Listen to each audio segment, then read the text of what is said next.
sweats on for me. I got the plug, I made the call for me. I'm talking late night for ya. Let me lay a great time on ya. Don't hesitate, no, don't you? Just say you will. Come through and chill. Just say you will. Come through and chill.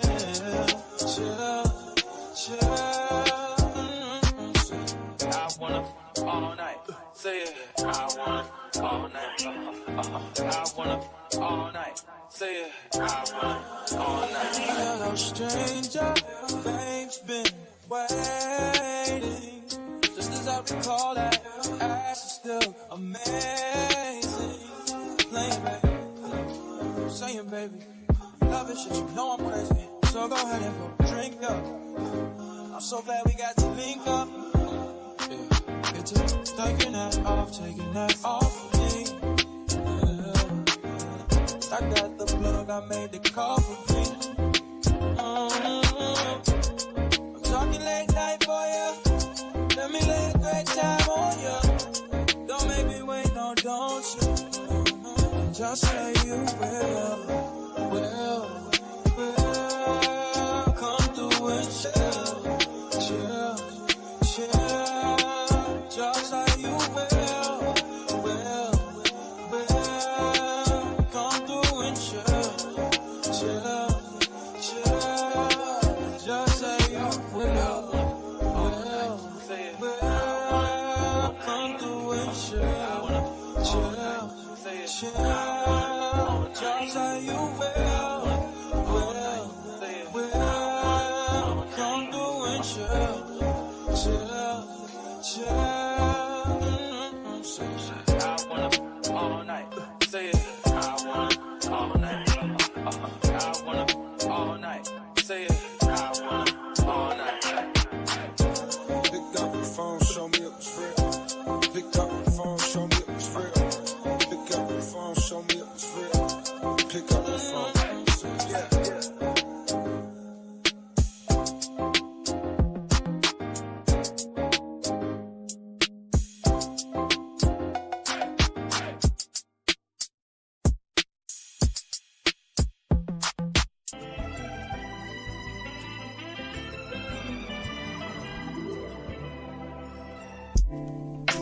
Claps.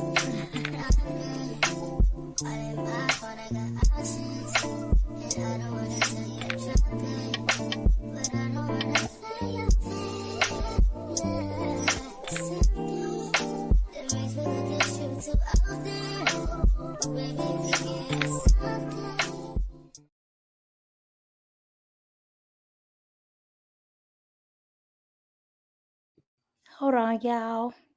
About to give y'all the intro if I could find it. I'm like an addict, do I gotta have it. I ain't even playing, got a really bad habit. If it moves, gotta grab it, fuse like a magnet. Lose, won't have it till I'm doomed in a casket. I ain't playing, got a weird mind. If you work 8 hours, I'ma work 9. If the shit tastes sour, you should taste mine. I'ma stay in power for a long time. Get up, nah, I ain't a quitter. Toss me the ball, I'm a really big hitter. Big picture, I'm a straight killer. Rising the song to the highest bidder.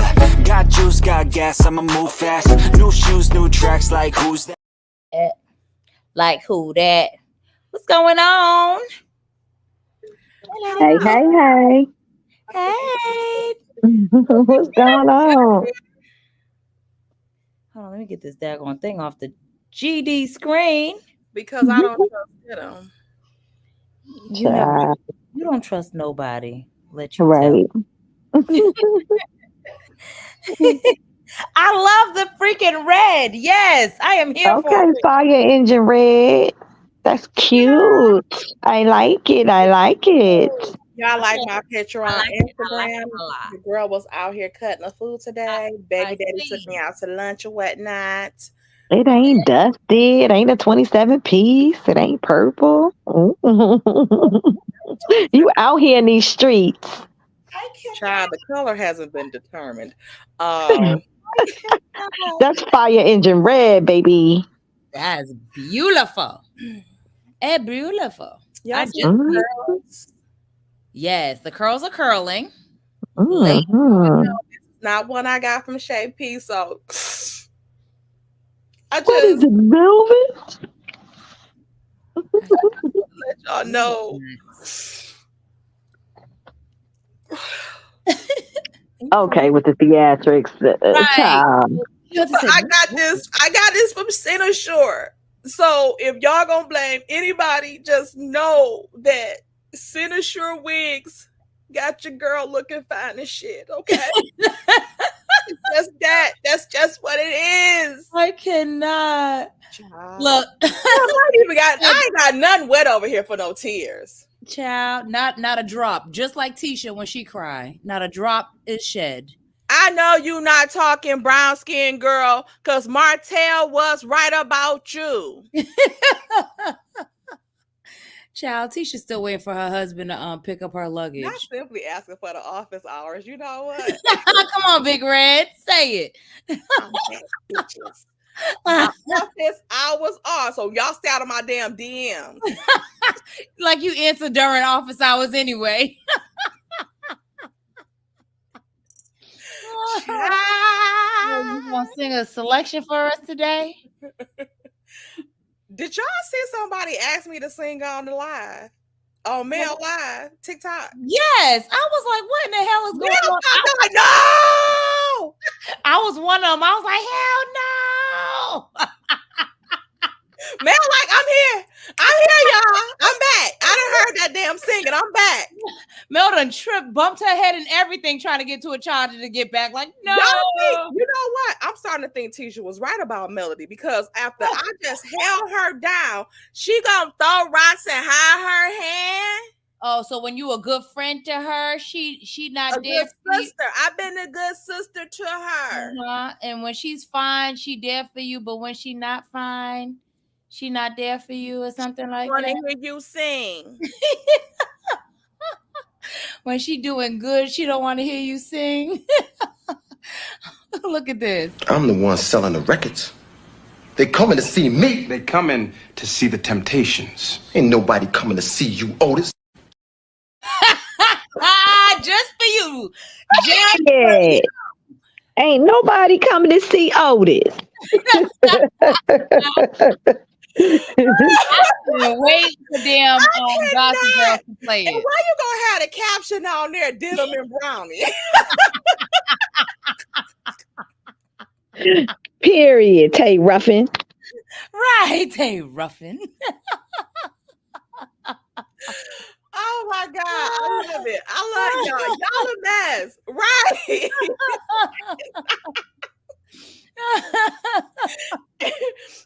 Child, perfect, Otis. Mageechi, I got you. I'm coming to Myrtle Beach too, because I ain't never been, and I'm about to get into a bikini. They cover my stomach though. Okay. That's not a bikini then. You got a request to play it again, Sam. I'm wearing a tankini. A tankini. She always calling something after herself. Ain't that something? Look, Juanita getting on me now too. Talking about the brownie. You see it when leave me alone. Leave me alone. Listen, Juanita, she need to leave us alone. Uh-oh, here comes trouble. Here come trouble. Always lurking, child. Thank you, Bridget J, for the $2 super chat. She said, did I hear hate? Beautiful. Period. Not a good Keenie. I cannot. Mary White. Mary said, it's a Lucchini. Look, Mageechi said, I'm getting gut kini. Right. I cannot with y'all. Hold on. I did have a request from Miss Keontae. Hey, sis.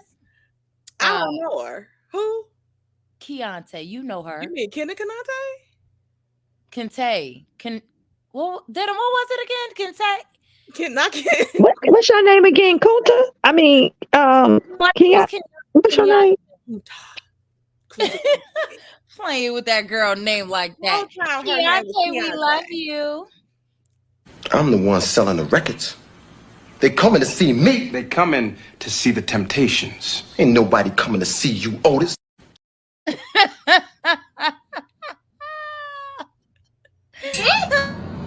A bullshit. A bullshit. A bullshit. Bullshit. She always thinks someone to come to see her. Y'all see how I get treated. They see it already. They see it. They making up movies and all this trying to bully me. Not making up movies to bully you. They know what it is. And one other thing I like to say, any artist out there want to be an artist and want to stay a star, don't want to have to worry about the executive producer trying to be all in the videos, all on the record, dancing. Brownie Row. Brownie Row Records. Brownie Row. I know what it is. You seen you dancing up there. Who told you to pop me up on that screen? You worse than damn Bridget. Bridget in the chat. Get her brownie. As if you ain't enough. And I believe she talked Kimmy into leaving the group. You said do what? I believe Bridget talked Kimmy into leaving the sweater necks. You think so? Is that why she wore that low cut V-neck shirt I seen her wearing? She said, hell no, y'all ain't about to We ain't want her no way. Not we ain't want her no way. Oh, but did you see Tisha put in her application? I seen she had on like that blue dress on. That turtleneck-esque shirt. We like blue dresses, blue hair. Child, someone in my chat said a couch sitting on a couch. I could not. Did you see her looking like a fool? Like a frog? Like a frog, looking like a frog. Baby. Looking like a frog. That's what Tisha definitely looked like a frog. Either that or a turtle. Like one Let me tell y'all Toddy. So I sent her a picture of her daddy. I said, look at your daddy. So she gonna talk about some we was at Famous Days. Talking about some y'all sharing a platter, sharing the same rear from opposite ends. I cannot. Like we like wait, Lady and the Tramp. Ribs instead of spaghetti noodles. I cannot. Share the same rib from opposite ends. That's what Toddy Daddy wrote? That's what Toddy wrote about being her daddy. Oh. Toddy is a fool. When I tell y'all, that girl be having me. She had me, I think the first time was the fun still insufficient. Fun insufficient still. I hollered, and then the time I think you had just got to 2K, you was like, I'm in 2K. Da, da, da. She said, "Oh yeah, really? Sure about that?" Yeah. Again. Like, yes. And unsubscribe from her, y'all, just so she could be at 199. Yo, I refreshed and she had unsubscribed. I was so hurt. I'm like, and that's the last time I told her what my account was. Yeah, that was the last time. Can't trust her. Child, Dr. Chanita Foster is going live shortly, y'all. Let me find her flyer because I need to add this thumbnail. Oh, I know. I didn't even do a thumbnail. Child, I ain't do nothing. Just hood like me. Right. Right. You done rubbed off on me. Hey, Astute Queen B Thoughts. Hey, Astute.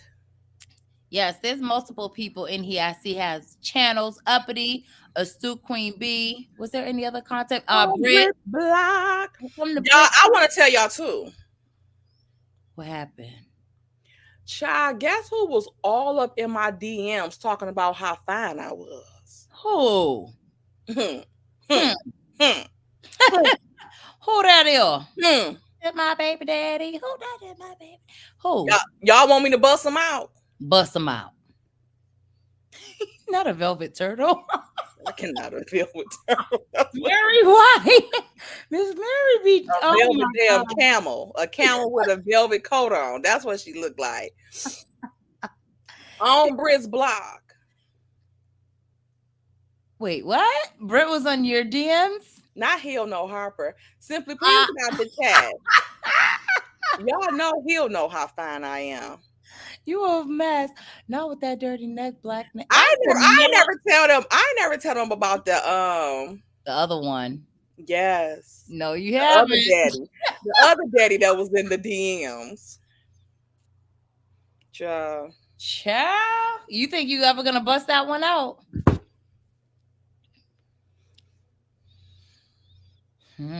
No, because I won't show enough after my ass. Ooh. Child. She already after you. This will definitely make her be like, Ruh? Kiana in the chat. We ain't seen you in a minute. Hey, Kiana. Right, right. Exactly. How you doing? How's the baby? Oh, not people were guessing. First off, simply with her He'll Know Harper. Wait. Make sure y'all subscribe to Uppity. Make sure y'all subscribe to Brit's Block. Those are the only ones I trust. Astute, Uppity. Brit on Brit's Block. Do I trust yes, you do. I mean, on Brit's Block? Yes, we do. She throws. Well, she did say I was fine, and I cannot deny. No, I cannot deny. I cannot with you. Oh my goodness. Mary White said, "Oh, Yella." I cannot. I'm telling you. Look, people said Marquez was in your DMs. Not Martell. He better be bringing them damn STDs in my damn DMs. Right. Been done infected your DMs. You have to go ahead and get a whole new page. Right. What? Whole new page and a whole new page. And a whole phone. A whole new phone. Been done infected your phone too. Did you see this? I saw on a CC's page, Heavenly is talking junk about Chanita.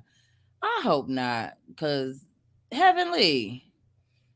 Why? Like, why? Shut up, because you know Chanita in damn Atlanta. Ooh, she sure is. She gonna come knock them teeth out so you could do them over. I cannot. I'm just saying. Hey, always that girl. Period. My thing is, what beef do you have with Chanita for you to be coming after her? Period. It's giving very much the same thing with Trish, what Trish said, and Mel pointed it out. Why would you say that her friends wouldn't like you? It's giving very much. There's some type of ulterior motive. There's some type of feeling in the background that Chanita probably know nothing about, but because you're linking up with certain people, y'all don't like that she has people who support her. But I have a question. What's that? Why they be acting like Mel don't be holding her own, even against all them? Right. We embrace Dr. Chanita. But it ain't like she needed Dr. Chanita to come to get the motherfuckers together. Like, Mel handles her own with them at all times. She does it so well. They don't catch the shade she throws for weeks. Okay. Like, they're probably just catching up on some of the shade she probably threw at them while filming in the beginning. Period. So, not Tisha Daddy, child. Hey, Kiana. Hello, everybody. Hey, Tina Turner. Hey, Tina Turner. Ooh, people said Ken. Hey, Geneva. I love that name. Geneva and Genevieve. I know they're like old school, but I love those names. Oh, I don't know what it is. I love it. I love it. I love it. Hey, Cece. Oh, we have a Ken or Marcel. Can you imagine Marcel big himself hopping in your DMs? He probably wouldn't. I would beat the shit out of Marcel if he called himself. If he looked at my fucking DM. Not if he looked. Jeez. He can't even look. Don't look. Don't think about the bitch. Ooh, look. She said, simply said, Tay get hot for Martell in the DMs. Hot I like my pH balanced. Balanced? I like my pH balanced, y'all. Okay? I cannot. Child, we got a couple saying, Tisha Daddy, who can horse teeth Elaine talk about? I bet them loose teeth won't jump up to Chanita. Facts. Period. Y'all, what was she saying? I didn't even see it. Yeah, what was she saying? I mean, I really hope she wasn't. I mean, if she was, she was. But it's just one of those where it's like, why? Why? What beef you got with Chanita? They are so mad that Mel had someone who had her back and called out the BS. They're used to being able to in their minds, run over her and, gang up on her, at least successfully. They may not actually do anything, but they're used to being able to gang up on her. And they weren't able to do it. And Chanita, I watched Saturday's episode, and I was here for every second of Chanita being on camera. I think we need to bring Chanita on every episode. I think she should be casted on. I think Chanita was the real deal when she said, "Oh, so you sit next to your enemies." Watch her. Watch that one right there.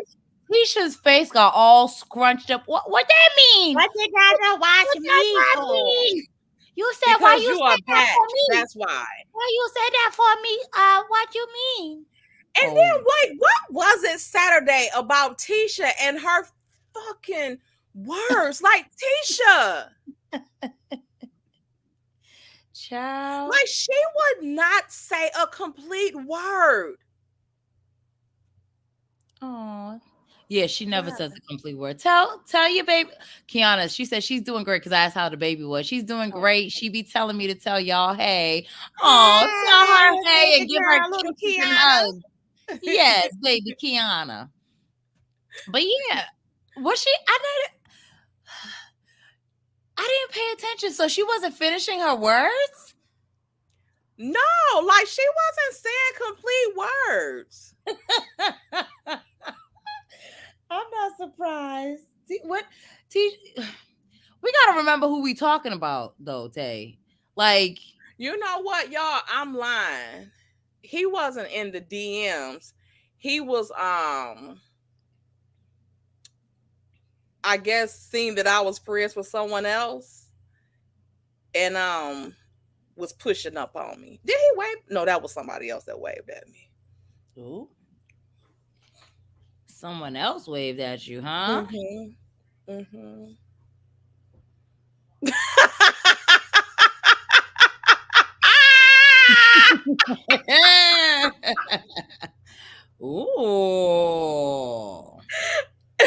No.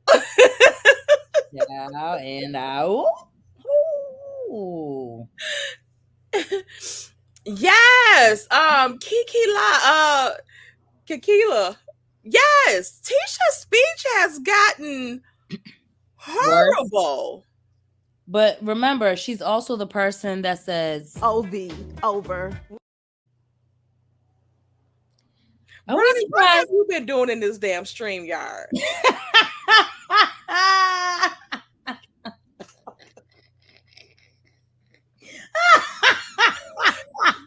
Brownie is on one today. She's like, what the hell is dinner? She said, what the hell you been doing in this damn StreamYard? Like, I just be sitting in here playing. Like, what have you been? Remember that time when Denim had loaded them memes in StreamYard? She couldn't wait to go live. Going live now. One moment, please.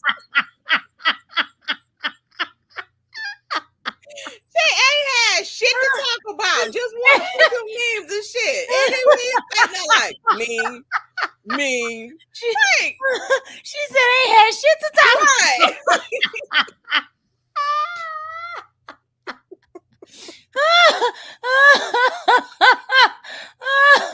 Oh my gosh, the way my stomach hurts right now. I cannot. Yes, discerning. Discerning in the chat. Hey, discerning.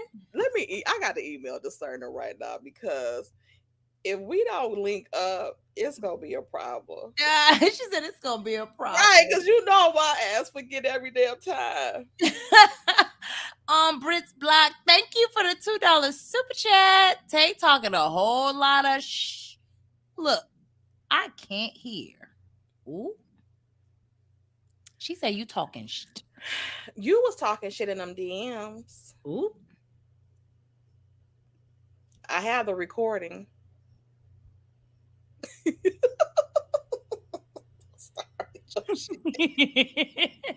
Not I have the recording. I have the recordings. Child. Not the recordings of it all. Period. What does Britt got to say to that? I agree, Mary. Elaine is always messing up people's names. She does that on purpose, though. She does that as a way to disrespect people. She did that to look, I called her damn Contessa when she came on the show. She kept calling her Contessa. Like, you a doctor, you're educated. You know her name doesn't have 2 O's in it. Period. And she made a point of that Contessa. Yeah, and kept Braylon in the chat. Hey, Braylon. Hey, Braylon. Oh, Linda V, thank you for the $1.99 super chat. She said, I saw that. Tay, it is. Y'all so messy. Oh, Tisha Daddy, ain't it? And look, and this child. I cannot. Make sure y'all get a little piece of when Tay talk. I said, child cannot. Hey, discerning. Thank you for the $1.99 super chat. She said it speaks volumes versus volumes. Volume instead of volumes. Oh wait, that's what Tisha said. She said it speak volume. Oh, the way I didn't catch that. Now, did rumor signs? Did rumor volume? I said, this motherfucker here. Even Wanda yesterday, we having a balloon relief for my sister. I said, damn. Listen, Wanda can jack a word up. Like, you'll be like, Wanda. Like, what the fuck is going on? Right. Like, a balloon relief. Like, Wanda. And then be having the nerve to talk shit to people. That's, I think, the most egregious part of it all for me. The fact that she really be on here loud and wrong and talking all that ish and can't even really speak and pronounce talking about her damn daughter. Motherfucker, get your daughter some fucking education. Both of y'all go sign up. I don't give a fuck how many degrees she got. Degrees of separation from damn sense. Because that's why the hell can y'all not complete the words? Child. Like, just like they give out like they giving like it's a damn what you call the ones where you have the puzzles where you got to complete the rest of the word. That's what they do. They whole fucking speech is damn a puzzle. They give you the clue, the first part of the word, and you got to finish the damn rest. Child. Exactly. You got to finish the rest in your head and try to figure it out. Well, you know what? It's sometimes it be the key words in each part of the beginning, the middle, or the end, because you never know you have the destiny. the destiny. No all, no nothing. Child, allegedly. You know what I'm saying? Speech is really pissing me off. It really does. And Tisha's as well. Like, Tisha, I said, what the fuck, Tisha? Like, just don't talk. What kills me with Tisha is it's like she wants to be this elitist in a sense. Like, she wants to act like she's in a certain bracket. And it's just like, but your speech ain't even at a second grade level. You can get a room by yourself when you can pronounce a fucking word completely. Or when you can learn to successfully, completely spell the word over. Okay? Well, we know that ain't gonna damn happen. Over. Child, that was season 1 or 2? I think that was season 1. That was season 1 because that's when they came back from the wedding. Maurice and Kimmy's. And she's still saying over. 8 seasons later. Okay? Brittany Janae, thank you for the $4.99 super chat. Wanda needs to relieve some air out of her big bag. Ciao. You ain't lying. Brittany, did you see that live that she tried to say that was her boyfriend pulling up? And Oh then yeah, in that he had nice car, right? Yeah, and then like she I want to shake. I cannot. Big Y'all, back, move big back, the super chat so they big can see the back, butt big cheeks. back. Load it up with knickknacks too. Big back, big Look back. at the butt cheeks. That's exactly how she looked in that purple when she was about to beat up Melody.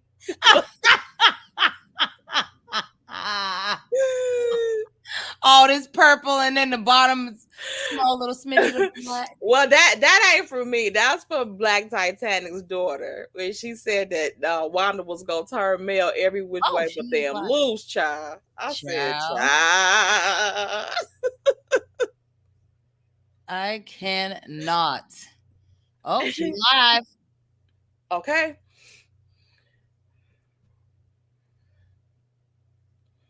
You taking a potato off the screen? Look. And don't even know that I've ever done television. It's not even in my bio.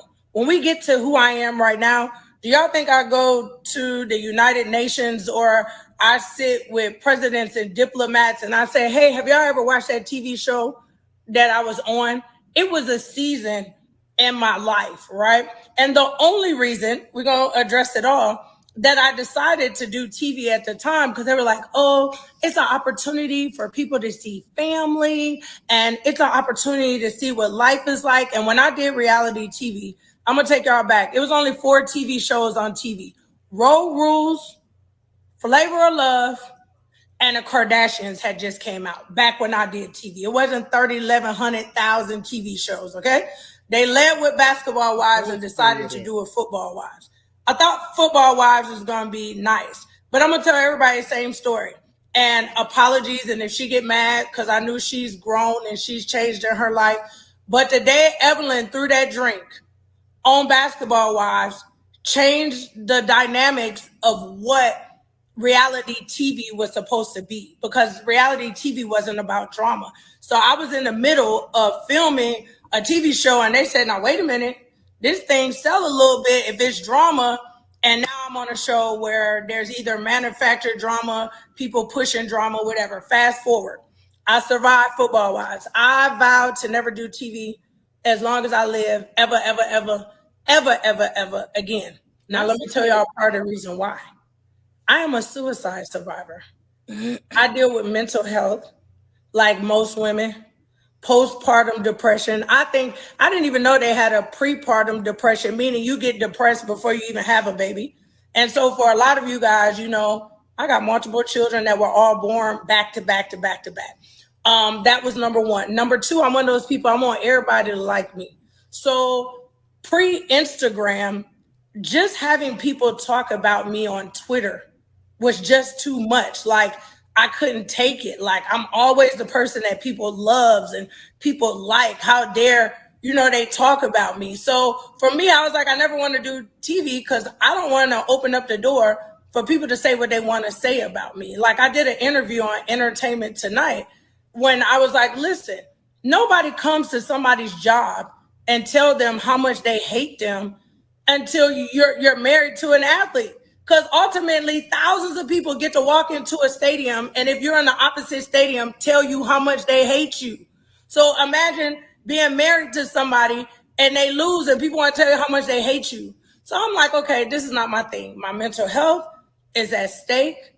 I've already had a suicide attempt. This is not like, I can't take it. I wasn't built for it. Some people built for it, but I'm telling y'all, I'm addressing some of this because I hope these people stop calling me a man in the next few days, because I'm tired of being called a man, big back, and a transvestite. You know, I work out very hard, so my back is not big, but I am a former athlete, so I don't know what you want me to do about my genetic makeup. Now let's fast forward. That's the history. So yes, I have been on television, right?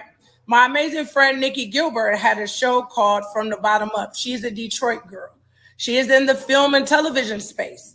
She asked me to come on television because she said, Chanita, people want to hear your story. You survived depression. You lost everything. You got everything back. Be on this TV show called From the Bottom Up. So those are the two. little sprinkle housewives here and there. I was on Candy's wedding special because I work for Candy. But let's just be clear. I want to say it as clear as I can tonight. They cannot give me $1 million to be on TV again full time as my career or as part of a way that I get paid. I just don't. So please, let's just stop this narrative that she doing all this stuff because she want to be on TV. I don't. As a matter of fact, call Carlos, because Carlos knows it's lots of shows when people send out emails and all that and they cast him for this show and that show and whatever. Don't cast me for nothing. That's number one. Number two, I live in Atlanta. They film a TV show every day. So y'all think I drove all the way to Huntsville to be on TV? They film Housewives Married to Medicine, Housewives, Love and Hip Hop, what is it, Realty, Gaucher was on the show. I know these people in real life. So if I want to be on television, all I gotta do is go call one of my other friends and be like, hey, I'm pulling up. So let's dismantle that myth and we'll talk about how I got to television with Mel so it will make sense for a lot of you. But let's stop that narrative. If y'all want to push a narrative, I don't want to be on TV. As a matter of fact, when my friends invite me to an event, the first thing I say is, are they filming in Atlanta? Because if they say they filming, I don't want to go. And I love my friends.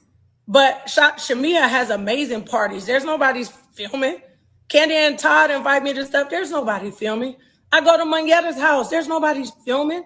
So there's a lot of things that I could do with my friends that don't have to do with filming. It's not my preference. So I don't necessarily, if it's not where they're like, please, can you show up? Then all right. But it's not, if it say will be filmed for TV, just know I'm not showing up. Okay, that's that. Now, let's get to Mel and my relationship with Mel. And this friendship of me being paid or she's buying me. I don't know how many times I got to tell the story on how I met Mel. I met Mel way before television. Way. Matter of fact, I was trying to count the years. I think me and Mel is either close at a decade, maybe over, right? But me and Mel bonded over me going live because I do coaching. Some of y'all, I'm going to pick some stuff tonight. So don't get mad if I start selling stuff because I'm a serialpreneur. I know y'all didn't think I was going to get on here and not sell nothing. Period. For nothing. But I was doing live and I used to do like a free game and I would get on. And me being a human I am, I had a whole breakdown in the car. I don't know how many women are on here, but when you got a lot of kids and stuff going on, the only place you can hide is in your car. You eat in your car, you think in your car, you take phone calls in your car. So I'm getting chills. I went to my car and I started crying. And it wasn't like, let me turn on live and start crying. I went live, but because there was so much going on in my life, I just had a breakdown on live. This is before people started recording themselves going live. I just told y'all this 8-9 years ago. People didn't get on live to start crying. So I have this breakdown. Mel sends me a DM. Why? Because Mel is a mother of multiple children. The baby wasn't even born then. I think she was at 3, right? I don't know. But Mel is a mother. And she wash, cook, and clean like me. She a real mama. That's why we relate. Some of y'all like, why we cool? Because we real mamas. Like pre-TV, wasn't nobody trying to get dressed up to go to the grocery store. I still don't get dressed up. Sometimes y'all see me, I look homeless. A lot of y'all say I be catfishing y'all. Shout out to Lauren, who do amazing makeup. Shout out to Val. Val be beating my face to the gods. But if y'all catch me at Kroger, I look homeless. Okay, I'm a real mom. I got stuff to do. So Mel bonded. We start talking to each other through DM. We became real friends. Fast forward, Mel creates Love and Marriage Huntsville. I create. Now, fast forward. Mel living her life on Love and Marriage Huntsville. When I talk to Mel, I do not talk about a TV show. Not Sunny being tennis practice, baseball practice. What you cooking, girl? What recipe you got going on? We're talking about real life people stuff. So Mel filmed this show 2, 3, 4. I don't know how many seasons they in right now because we're going to get to that part 2. Mel filming this show, I'm minding my business. Y'all didn't see me. I think, was it even her first or second? Somebody got to get my timeline right.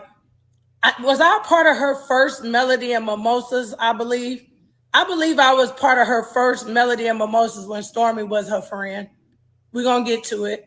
But I think I was a part of that first Melody and Mimosas. Somebody correct me if I'm wrong. Now watch this. If I wanted to be on TV so bad and they filmed that whole event, why I wasn't on TV? Why I wasn't on TV?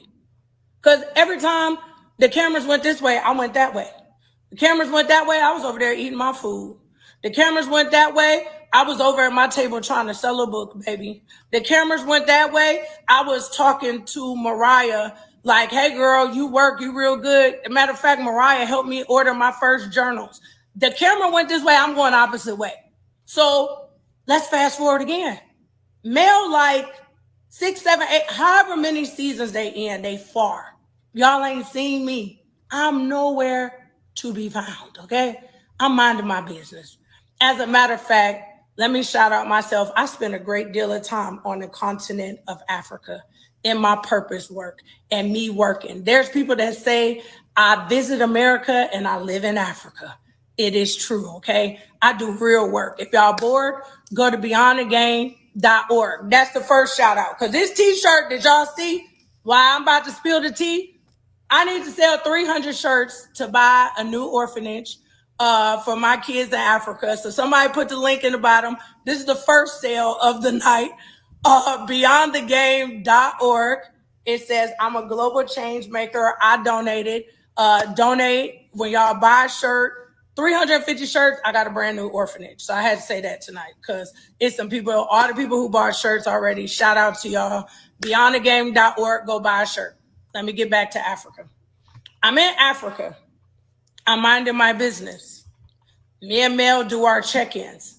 My friend is stressed out now. Mel, why you stressed out? It's just so much going on. It's a lot going on. Fast forward, which I don't tell my business a lot, but I got to clear up something. Me and Mel basically pretty much went through a divorce simultaneously, like at the same time. And I could tell y'all for free tonight, I could not have went through a public divorce. My friend got a different kind of superpower because I love her, but it could not be me. I cried. I mourned the loss of 17, 18 years with a person. I had to deal with how my children felt and change and transition. That's what me and Mel talking about every single day. Not these damn people on this television show, okay? That's what we're talking about. We're talking about loss. And anybody who thinks that somebody can leave anybody a year, 6 months, 10 years, you mourn the loss, maybe not necessarily of all the wrong day, but if you built a whole household and had some kids with somebody, it's just different than dating somebody and packing a suitcase and leaving. It's not that simple, right? So we bonded over that. So fast forward again, me and Mel talking. I'm getting a little bit of I don't like this, I don't like that. I'm like, oh, friend, it's going to be okay. No specifics, none. No specifics at this time. So everybody that's like, oh, she told her everything. No, she didn't. She ain't even talking about that. The most I would get is these people annoying me. Oh, I got to work today. It's funny because she say work. It's a job. She like, oh, I got to work today. I'm like, oh, okay. She like, oh, I'm stressed out. I don't want to go to work today. I'm like, girl, go to work.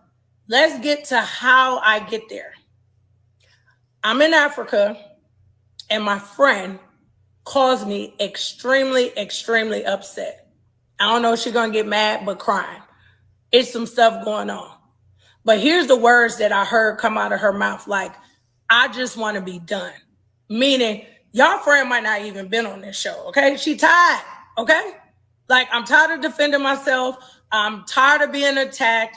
I'm tired of having to go through certain things or whatever the case may be. So I'm like, how can I help you? What do you need me to do? I got chills, y'all. What do you need me to do? My friend said, when you coming home? I'm in Africa. I'm making money. I'm minding my business. Because somebody dropped this link Rockstar Global Investments, please. RockstarGlobalInvestments.com. I do mining and infrastructure and farming, and I work for high-level government. I also work in tourism. I'm doing my job, minding my business in Africa. My friend said, but when you coming home? I said, Mel, do you need me? She said, I need my friend. Don't worry about it. I'm coming. Let me work out my schedule. Let me figure out what's going on. I'm coming. She like, I don't know if I'm going to be able to make it through filming all this other stuff. Guess what I say as a friend? Don't worry about it, friend. Whatever you got to do, whatever you got to film, and I can come and I can be around, or you need, I'm pulling up. You got an event, I'm pulling up. You have to do whatever, I'm pulling up. If I'm in the country and I could be a part of what you're doing, and it's going to give you a safe person, somebody that loves you, that cares about you, yeah, and we're going to get to that, have your back, ride for you, whatever the case, I'm there. Whatever you need me to do, I'm there. It's fine. I'm there. No, and again, y'all already heard me say, I don't even want to do TV. So this wasn't even about TV. This is about my friend. And about my friend saying she needed me. Now, mind you, and her saying she need me, I don't know what I'm walking into. If anybody want to pay for a lie detector test, please slide in my DM. Because if we go take a lie detector test, I will pass with 1 billion colors that, on God, I have never watched a whole episode of Love and Marriage Huntsville in my life. Not one. Let me tell you why. Because I was friends with a whole bunch of people in Housewives, right? And there was times where I'm watching TV and I'm friends with Rebecca. And Rebecca beefing with Sarah. But now Rebecca and Sarah beefing, and I'm cool with Rebecca. Now I'm mad at Sarah. But by the time it aired, Sarah and Rebecca would be friends. But because I'm friends with Rebecca, I'm still mad at Sarah. I couldn't function. I couldn't function in real life and in reality. So guess what I did? I made a vow. I'm not watching none of y'all. I ain't watched the episode and Housewives of Atlanta and for never. Okay? Like far. Married to Medicine is even worse. Love and Hip Hop, I don't even think I haven't seen a whole episode of it. I don't watch it. So as much as y'all want to debate, go back and forth. I'm a liar. She knows what's going on. Y'all bored? Go pay for a lie detector test. So, and then put some money on top of it so we could bet. And a matter of fact, accompany me to the doctor's office when we go do it, because I'm going to pass and I'm going to take all your money. So anybody that just want to do that just for fun, let's go take a lie detector test and put some money on top of it so I can take your money, because I'm going to pass. I didn't watch it. So as much as I know is as much as Instagram feeds me. Now let's get to that. I don't follow no blogs. Go check my following. I ain't had time to erase nothing today. I had kids. My kids had volleyball practice today. One had school. The other one had first day at LSU. I don't follow blogs, not one. I don't follow the shade room. I don't put nothing in my ear and my eye gates that's going to take me off the focus of what I'm supposed to be doing in my purpose. So I don't follow blogs. Only time I see something is if somebody send it. Hint, hint. That's how I knew the episode was on and what was going on. Mel didn't even call and say, girl, you know the episode is coming on. So that's to get to that. So now that we got that established, that's how I started like the first, okay, let me pull up. I think the first thing that I came back for and I was in town was the name changing ceremony. And that was so emotional because, again, we went through that journey together. So everybody that thought, oh, that's fake, why she there? It's because we went through some stuff together. So I pulled up there and I think it was a couple other times. Okay. So this trip, we're about to get to this trip. We're about to get to this trip. I'm going to take a shot of a lie. I am. Sell. I'm gonna take a shot of my favorite product.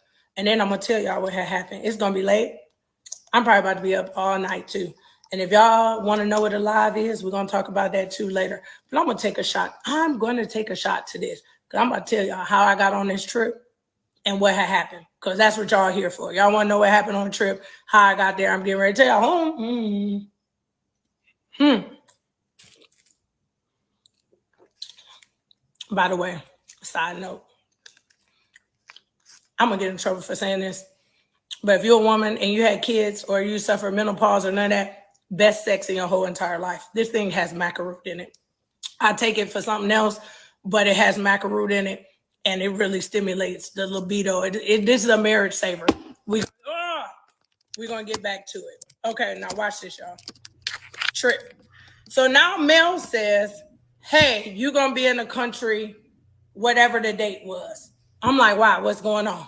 She like, oh, I'm putting together this trip. Now she knew not to say it's about to be a cash trip. She just checking dates and temperature. Can you go on this trip with me? I'm like, okay. And I should have been one of them friends like, who going? Y'all know how y'all friends be like, who going? But she was like, can you take the trip? And I was like, okay, let me figure it out. She's like, no, I'm going to get your flight. It's going to be a great trip. We're going to have a good time, blah, blah, blah. Call it lies if y'all want to. I wasn't even processing that in no way, shape, or form I was about to be a part of what I was about to be a part of. Mel said she was planning a trip. If you know anything about Mel and she paying for it, it's going to be bar none, top notch. So I'm like, sure, I'm there. Because one thing for sure and two things for certain, that Mel and Lauren going to eat. All they do is eat, y'all, and they eat good food. So I'm thinking, okay, good food, first class. We're going to St. Thomas. I've never been in my entire life. Who's turning down a free trip? I'm going to get to that part. Who complains on a free trip? I don't know. Pack my bags. I'm going on a trip. Still know this person coming, that person coming, nobody. I'm going on a free trip. Whoever there going to be there. Now, once we getting ready to go, I'm like, did I get tricked a little bit? She go like, look, Mel, I'm going to work some while I'm there. You going to work some while you there, a.k.a. film. Okay. Girl, you know I'm going to work. I'm going to do some work. I'm like, you play all day. She my friend. Still rolling. Me, Lauren, hop on the plane. We having a good time. I'm like, okay, cool, whatever the case may be. We get to the house. Now watch this. I don't know how many of y'all travel. I don't know how many of y'all go on Airbnb, but I'm going to help y'all out a little bit. They show you the best of the best of the best on Airbnb. They don't never show you all the rooms. And if you ever traveled to Disney, my best friend said something so pertinent today. She said, they lucky they wasn't even sleeping in some bunk beds, okay? Because you will get, I don't rent a house that sleeps 22 people. And out of one of those big houses, 2-3 of them rooms gonna have some bunk beds in them. That's what they just do, luxury. Even if it's a luxury bunk bed, they have bunk beds in houses so they can get multiple, you can sleep more people. I don't know what kind of traveling y'all doing, but every room is not gonna be amazing when you try. I don't care how much you spend for the house, okay? So now, let's get to it. We walk in the door of the house. I'm trying to think, y'all remember what TV show was that? Road Rules, or what's the TV show? Oh, Tyra Banks, when they let you in the house and you run and you go get to pick your room, right? I don't know who coming. I don't know what's going on, but I'm trying to run and see where the best room is. That's what I'm trying to do. So I'm out of there. I'm like, okay, where we going? Let me go find me a good room. Let me find me a good old spot. And to be quite frank and honest, if I picked the room I wanted, I really would have stayed in Lauren's room because Lauren had the best room out of everybody. It was kind of like it was almost like his own house. It was so dope. I think it was like an in-law suite or whatever, right? So here's what happened. Mel goes, okay, we got people coming. Let me walk this house to figure out where I'm going to put everybody, okay? I'm there. There's no premeditation. There's no, I'm going to be mean to people and make people sleep in different. Let's walk. We all just got there at the same damn time. Let's walk the house to figure out where everybody going to sleep. As soon as we walked in Mel's room, I was like, I want this room. We laughing. She's like, girl, this is my room. And what girls do, right? So we could do that. So we go the other way. I didn't even know that was going to be my room yet. Lauren didn't know it was going to be her room yet. But she's like, okay, let me walk and look at all the rooms. We go now to look at all of the rooms. Now, I don't understand this.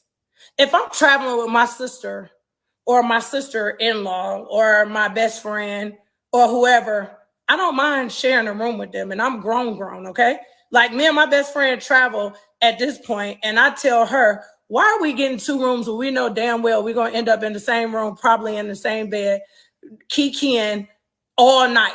So most of the time when we travel, the room is not important.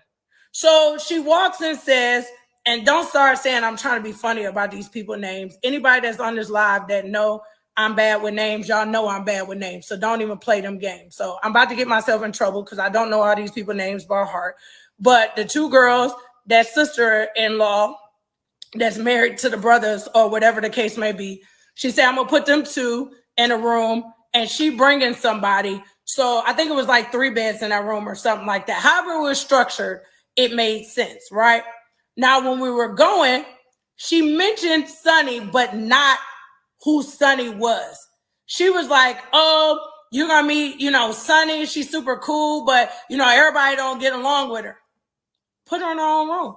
Why would you put somebody in a room with people that don't like? Are you trying to start a fight? Like, make some of this make sense to me. So she like, let me get this girl her own space. Not getting along with everybody. That's the most I learned about Sonny. I didn't know nothing else. I don't even know if she told me her name was Sonny yet. She just said somebody was coming and everybody don't like the girl or wasn't getting along with the girl. I don't know what the terms were, but that's where Sonny went, where she went. So we went back upstairs. Now make this make sense. So y'all wanted me to share a room with somebody and I ain't know nobody there but Mel and Lauren? How? And then on a technicality, Lauren is Mel's friend.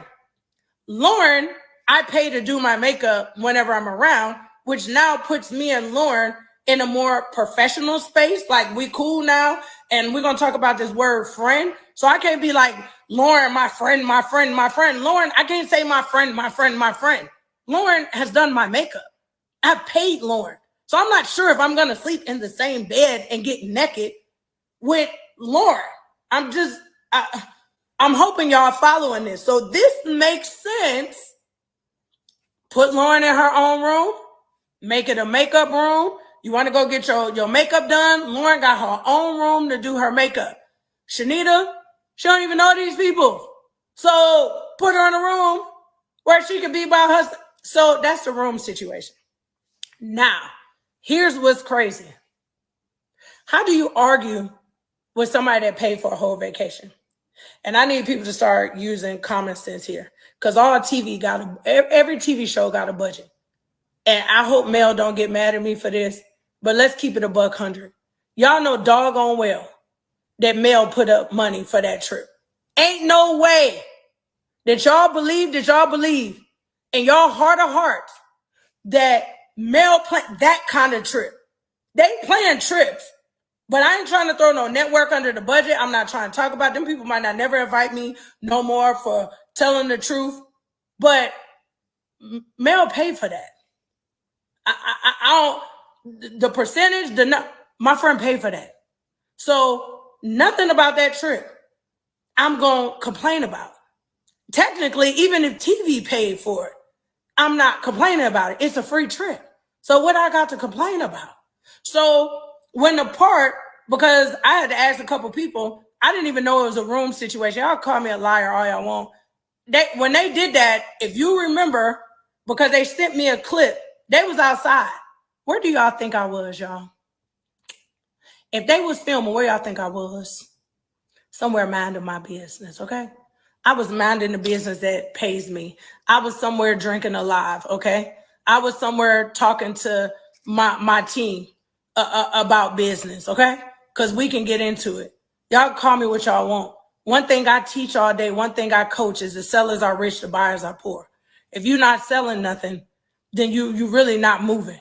So I live to build teams to help people find ways to make extra money so they can feed their family. People can laugh at me, they can talk about me, they can do whatever they want. But one thing for sure and 2 things for certain is people that's able to pay for their kids cheerleading and football and be able to buy books for their kids in college and pay car notes and get out of debt. So you best believe while they was talking about rooms, I was somewhere talking about alive somewhere, okay? And we'll get to it. So literally, I've seen a whole argument about the rooms on a clip, and I'm like, these people are not serious. They really argued about being on an island in the middle of somewhere so beautiful, and you mad about a room? Who even stays in the room, excuse me, when you're on vacation? I don't stay in the room. Use the room to shower and to sleep. You really don't spend time in the room. So I don't know what that argument was about, or whatever the case may be. So we can move on from the rooms. I was there when we got there. We got there. Mel walked in when I walked in. There's no way she knew the structure of the house. Before I even got on this live, I made sure I wasn't crazy. I tried to even Google. They do not show you all of the rooms of that house. So there's no way that she knew, oh, let me put somebody over here, or I'm going to put them downstairs, because are we kids? Ain't nobody, what? And let me fast track this too while I'm bouncing around. That trip was really catered of her being a bigger person. Because somebody said I double talk myself. Can you be around somebody you don't like, but then at the same time, you invite them somewhere to go? There's certain people that even if you don't get along with them, there's something inside of you that says, I'm willing to extend the olive branch to see if this can work, especially when you got history, right? When you got a history with people and you've been around people long enough, you break up to make up in real friendships, right? Sometimes y'all talk, sometimes y'all don't. So it's like, okay, I ain't gonna invite people I just absolutely don't like, but I can invite some people that if I'm willing to build and to grow, or if I know, you know what, we can have an adult conversation. You tell me where I wronged you, I tell you where you wronged me, and maybe we can move past it. It's some space for that kind of energy. So I don't think this trip was curated to say, I just want to be around a whole bunch of drama, because trust no one believe I wouldn't even came if I thought it was just going to be some drama. So let's get to dinner. They are working and they got to film a TV show. Okay. So they're like, hey, we're going to have dinner. We would like everybody to be at dinner. I say, okay, I'm there. Free food. Mel did her thing. It wasn't one chef, two chefs. It was three. It was three people cooking. I was in the kitchen busy eating the food before it touched the table. I'm like, can I try this? Is that shrimp? Can I have a little bit of that? I'm tasting the food. So of course they're like, okay, we're going to have dinner. Now, again, I don't know these people. The part that they didn't show, because it's 30 minutes, 40 minutes. They didn't show when I asked all these people their names. What's your name? Who you married to? Which one is this? I don't know these people. So those are questions that I asked. I don't care how they trying to make 30, 40 minutes look. I didn't know them people. Never met them a day in my life. The only person I knew is I don't want to mess up her name, Nell. And I met her at Mel's naming ceremony. And what's so funny was when I was at the renaming ceremony, she sat next to me. We cut up so bad and forgot that we even had mics on. Praise God, hallelujah, and thank you, Jesus, because I didn't even know that lady was on TV. When she sat next to me, I was doing what I do. I'm talking to the cousins. We laughing. We having a good time. I didn't even know the lady was on the show then until they pulled her away and was like, hey, we need you. I was like, ask her. Somebody find her and ask her. I was like, girl, you on this show? And we laughed. So I knew her, but everybody else, I didn't have these long, in-depth, introductions. So I had to ask. As much as even if Mel told me, let's say for giggles, she told me about all them people. Anybody that know me, I wouldn't have remembered who belonged to who. I'm the person on my phone. Everybody got a nickname. I seen a meme the other day. Person with bad hair. The lady that talked too loud. The person who tipped good. Everything in my phone got to have 30 notes in it because I'm a people person. I love everybody. So I probably won't remember your name, but I'll remember how you made me feel. I might not know your name, but I remember how you made me feel. So I didn't know them people's names. So we sat at the table and we started doing this. Where you from? Oh, and Stormy. I want them to say, girl, you lied. Stormy. I met Stormy one time when Mel did the Melody at Mimosas, but she was pregnant at the time. So we didn't have a lot of interaction, but I just knew her from being at that event. So we had a kind of in the passing with Stormy or whatever the case may be, because in the beginning, I didn't even have a beef with Stormy, but we'll get there. I just knew her from that. So that's where that came from. So we sitting, we talking, you know, we trying to do introductions, da-da-da-da-da. Now, let me tell you something. Let me tell you something about me. I know when people trying to be funny. I know when people trying to, they edited this thing. But it was a couple little comments and stuff that was putting me on edge. Y'all think I just showed up and I'm mad at dinner? The food was great. Why am I mad? I'm on an island. The food is good. I didn't wake up and mad, but I'm paying attention. And I'm like, are we poking? Like, are you poking my friend? Like, why are y'all poking? Don't ask me what they was poking about. But it was like, they was doing this. And I'm like, why are we poking people? I thought we were supposed to be having a good dinner. They started talking about some stuff that I don't know. I can't even remember. But all I kept hearing was this word friend, friend, friend, friend, friend, friend, friend, friend, friend, friend, friend. And so I got annoyed. And I'm like, can we just stop all of this? I don't know. I didn't see the episode again. Y'all tell me where it falls. But I'm like, can we define a friend? What is a friend? Can y'all tell me what a friend is? Because y'all keep using this word friend, friend, friend. And I really need to know, what does friend mean? Because I'm big grown and I don't have a lot of friends. I have a lot of associates. I got a lot of people I know, but I don't have a lot of people that I call my friend. So before we continue this conversation, can somebody define what a friend is? So again, pieces, I don't know how to piece this together, but they asked me a definition of a friend. And I said, a friend is somebody that I can agree to disagree with. A friend is somebody that has been through the storm with me. A friend is somebody has been there at my highs, at my lows, but most of all, somebody that is consistent in how they treat me, right? That's what a friend is for me. Yes, I'm the friend. If you say they don't like them, I don't like them either. I'm her. I'm that friend. I'm a Detroit friend and I'm a loyal one. And until you fix it with my friend, me and you can't be friends. So y'all can call that whatever y'all want to. Call it messy, call it mad, call it whatever you want to. You don't like one of my kids, I don't like you. I'm that petty. My kid better not come home and say Sarah don't like them. I don't like Sarah, her mama, her daddy, or her dog. Until Sarah get it right with you, I don't like Sarah. So I'm that friend. So now I got to know these boundaries of friend. Who's friends here? Because I really need to know what friends is. Now, when we say, can you be around somebody that you don't like? I'm now asking maturity level, okay? Not all of us got somebody we don't like. We go to work with people we don't like. We go to school with people we don't like. We do business with people we don't like. Come on, y'all. Don't be childish and petty and silly. All of us got to be. I don't even like some people in my family. So why y'all being funny? Y'all know what I meant when I said it. Can you be around somebody you like? Meaning that you don't like. Meaning, can you respect whomever you're around that you don't like? Respect their space, respect your words, respect whatever it is that you have to do. I'm not double talking myself. Again, I'm checking temperature. If you don't like me and I don't like you, and we got to be in the same place, I know not to sit next to you. I know not to kiki with you. I know not to take a drink from you. I know not to take no food from you. I know not to make no life or death decisions.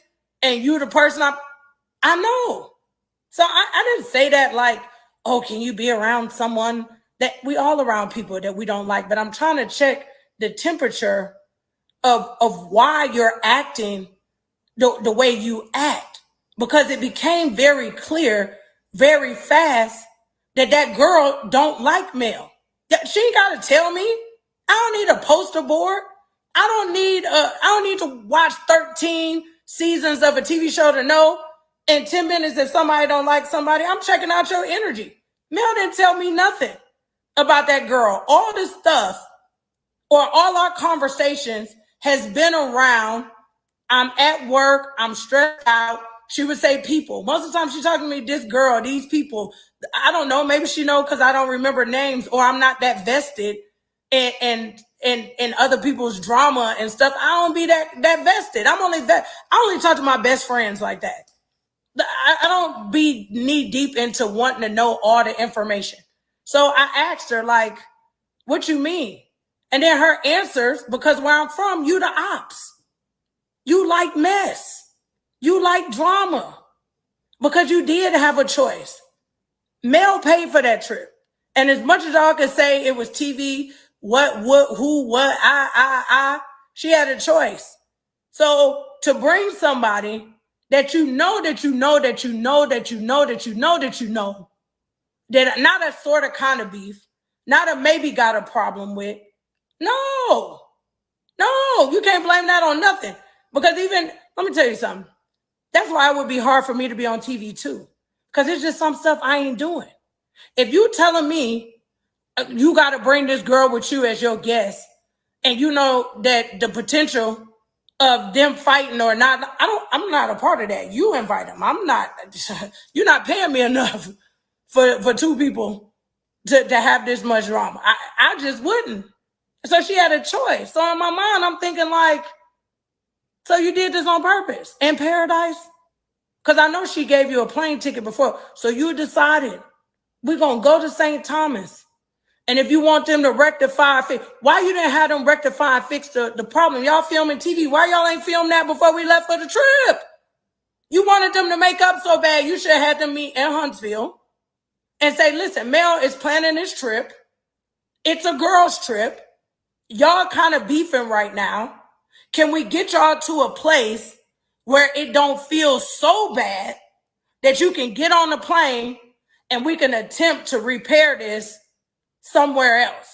Do you get what I'm saying a little bit? Like, if you're not messy, if you ultimately you trying to make everybody get along, I mean, this could have been they filming, what's it called? What's it called?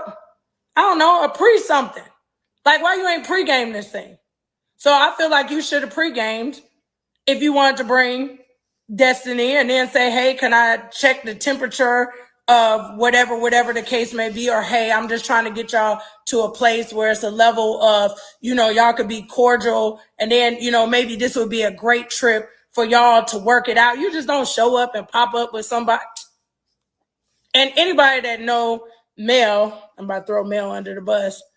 Mel be reading stuff and looking at stuff, but she don't be vested. She like me. Kids, food, business. So even if she sent a text, because somebody's like, oh, she sent a text and she told her.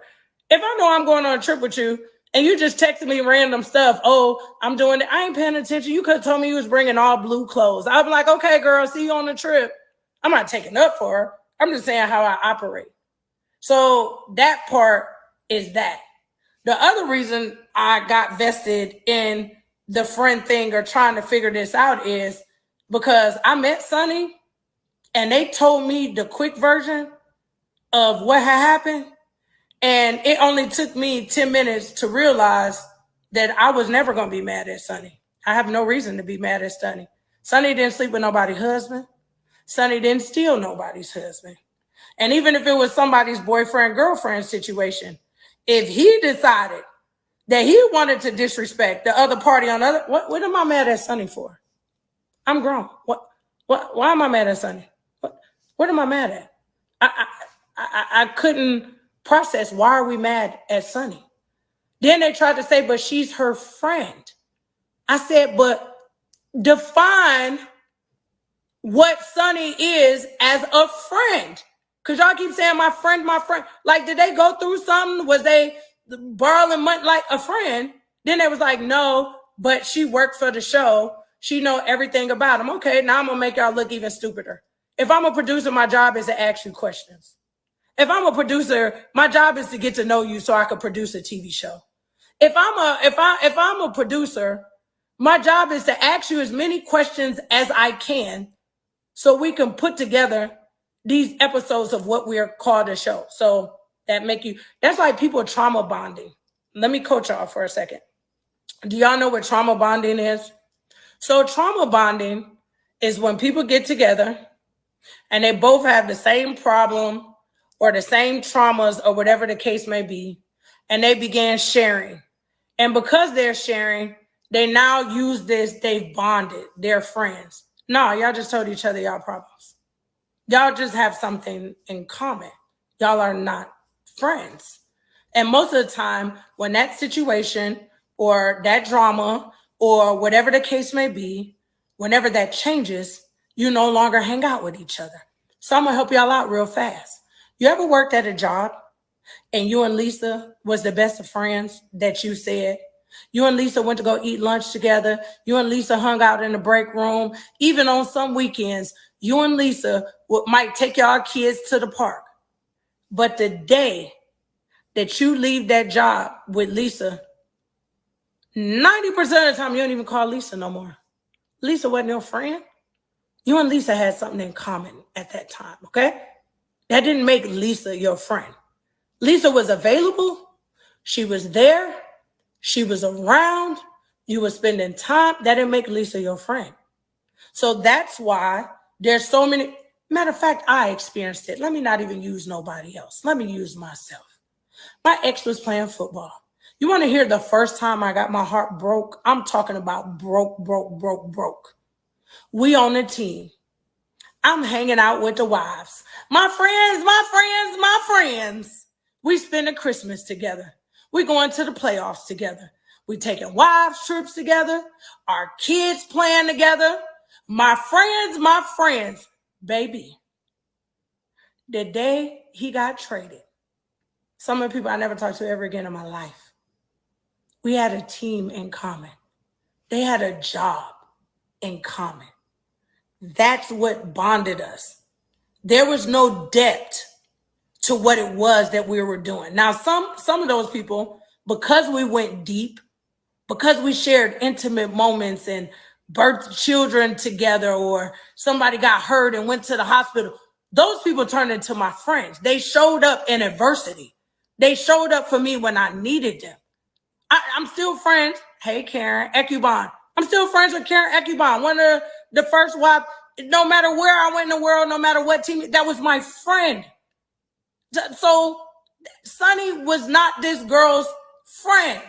They had something in that moment at that time that was in common, which was Sunny doing her job, okay? Sunny got paid to talk to you, okay?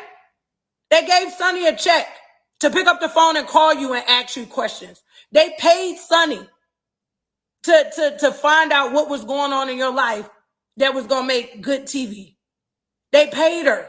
And even outside of her paying, the examples that you gave was still never an example of somebody being your friend. Oh, we went to some concert together. I don't know if I'm jumping forward or whatever the case may be. Let me not tell these people business. But nothing that they did was solid enough for her to say, my friend. That's part one.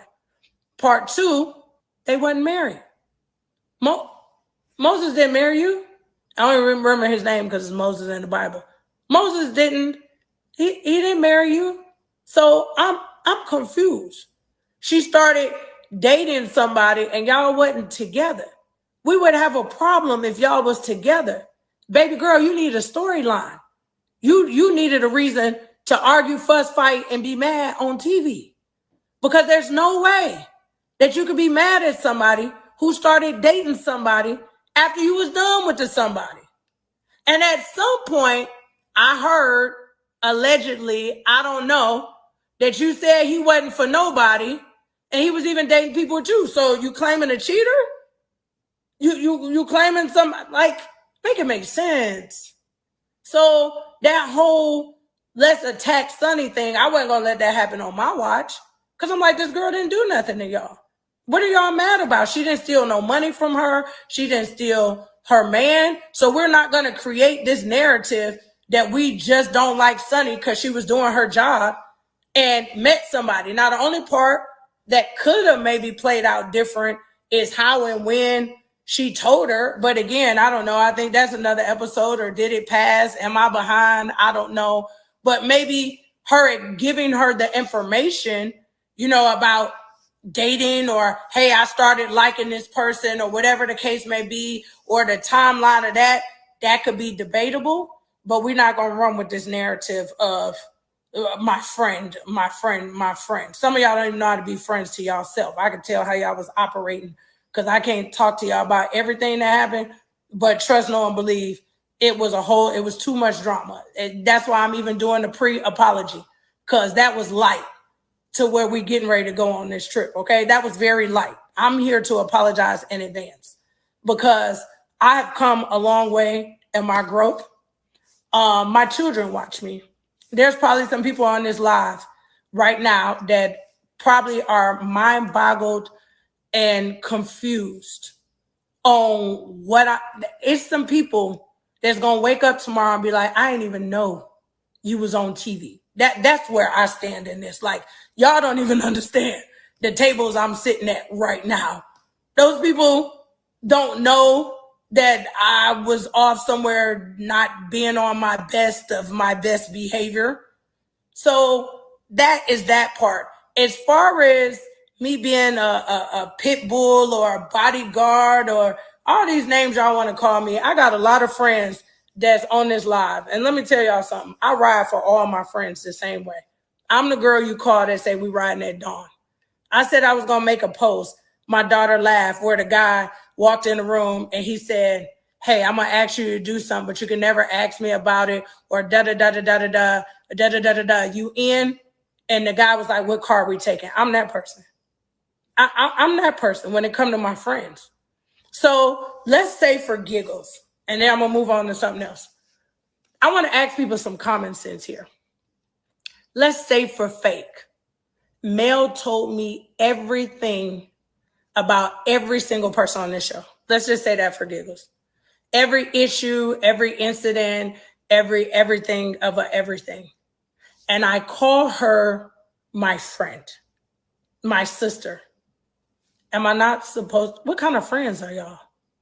I'm not supposed to defend her. Let's say, for instance, I didn't know. Some of these people you're going to watch and find out. I'm learning as we go. I didn't even know who was married to who, none of that. I was mixing up husbands' names. At what point, what kind of friends are y'all that y'all don't defend y'all friends, especially if you got a quiet friend or a passive friend? Don't we all want a friend that if something go down, that person ready to ride for? What kind of friends do y'all have? Because my kids, I tell you, I came a long way. I want to fight, and then we could talk about it later. Like, I'm not trying to figure out the whole what happened. I want to fight. I don't want to. That's what growth is in me. Because the old man, we just would have been fighting. I was trying to ask questions. I was trying to know the why. I was trying to understand. And then what I still can't fully understand, and we're going to get there, is why on God's green earth would you continue to want to trigger somebody over and over again and they know how you feel? That's why I said that girl is the ops, because I don't know if they played it. So I'm going to talk about the table conversation. They should have played it if they didn't want me to say it. Part of that conversation was, if you know how she feel about her ex-husband or what he did to her or however, why would you keep inviting that person to come be around me? And you already know how I feel. How am I your friend? Why would you do something that you know is going to hurt me purposely?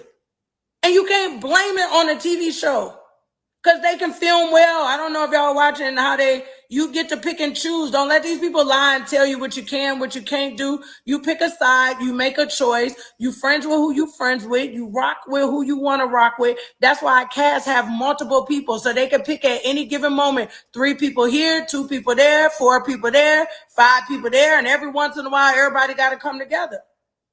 But not constantly triggering me by putting me in places and positions for me to constantly be hurt. That's not cool. So how can you say I'm doing something to you or whatever the case, but you're doing something to me? And then if you really were human or cared about me or even liked me a little bit, maybe you would ask. Hey, Rebecca, you don't mess with Jack right now. I really don't know what's going on, but I'm having a dinner for my foundation for Beyond the Game. I'm raising money for kids in Africa. Actually, I want everybody on this live to donate $5 so my children can have sanitary napkins every single month. And I'm doing an event. And I know y'all really not in a good place. So I just want to ask and be gracious. Is it okay if y'all occupy the same space? I mean, I could put him on one side of the room and I could put you on the other side of the room, but I would appreciate if both parties were there. That's what grown people do, and they still make good TV.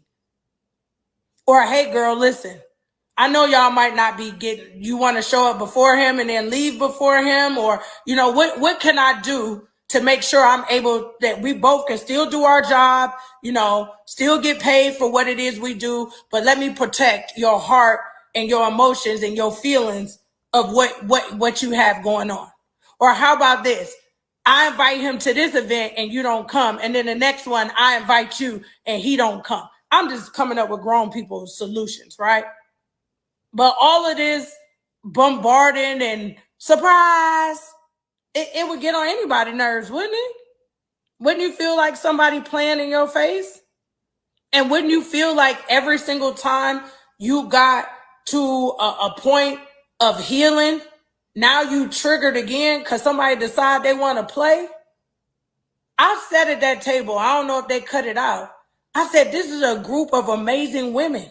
I love Black women. I love when women can get together and make stuff happen. Not even liking it. I done made a lot of money with people I don't like. Let's be clear. I done made a lot of money with people I don't like.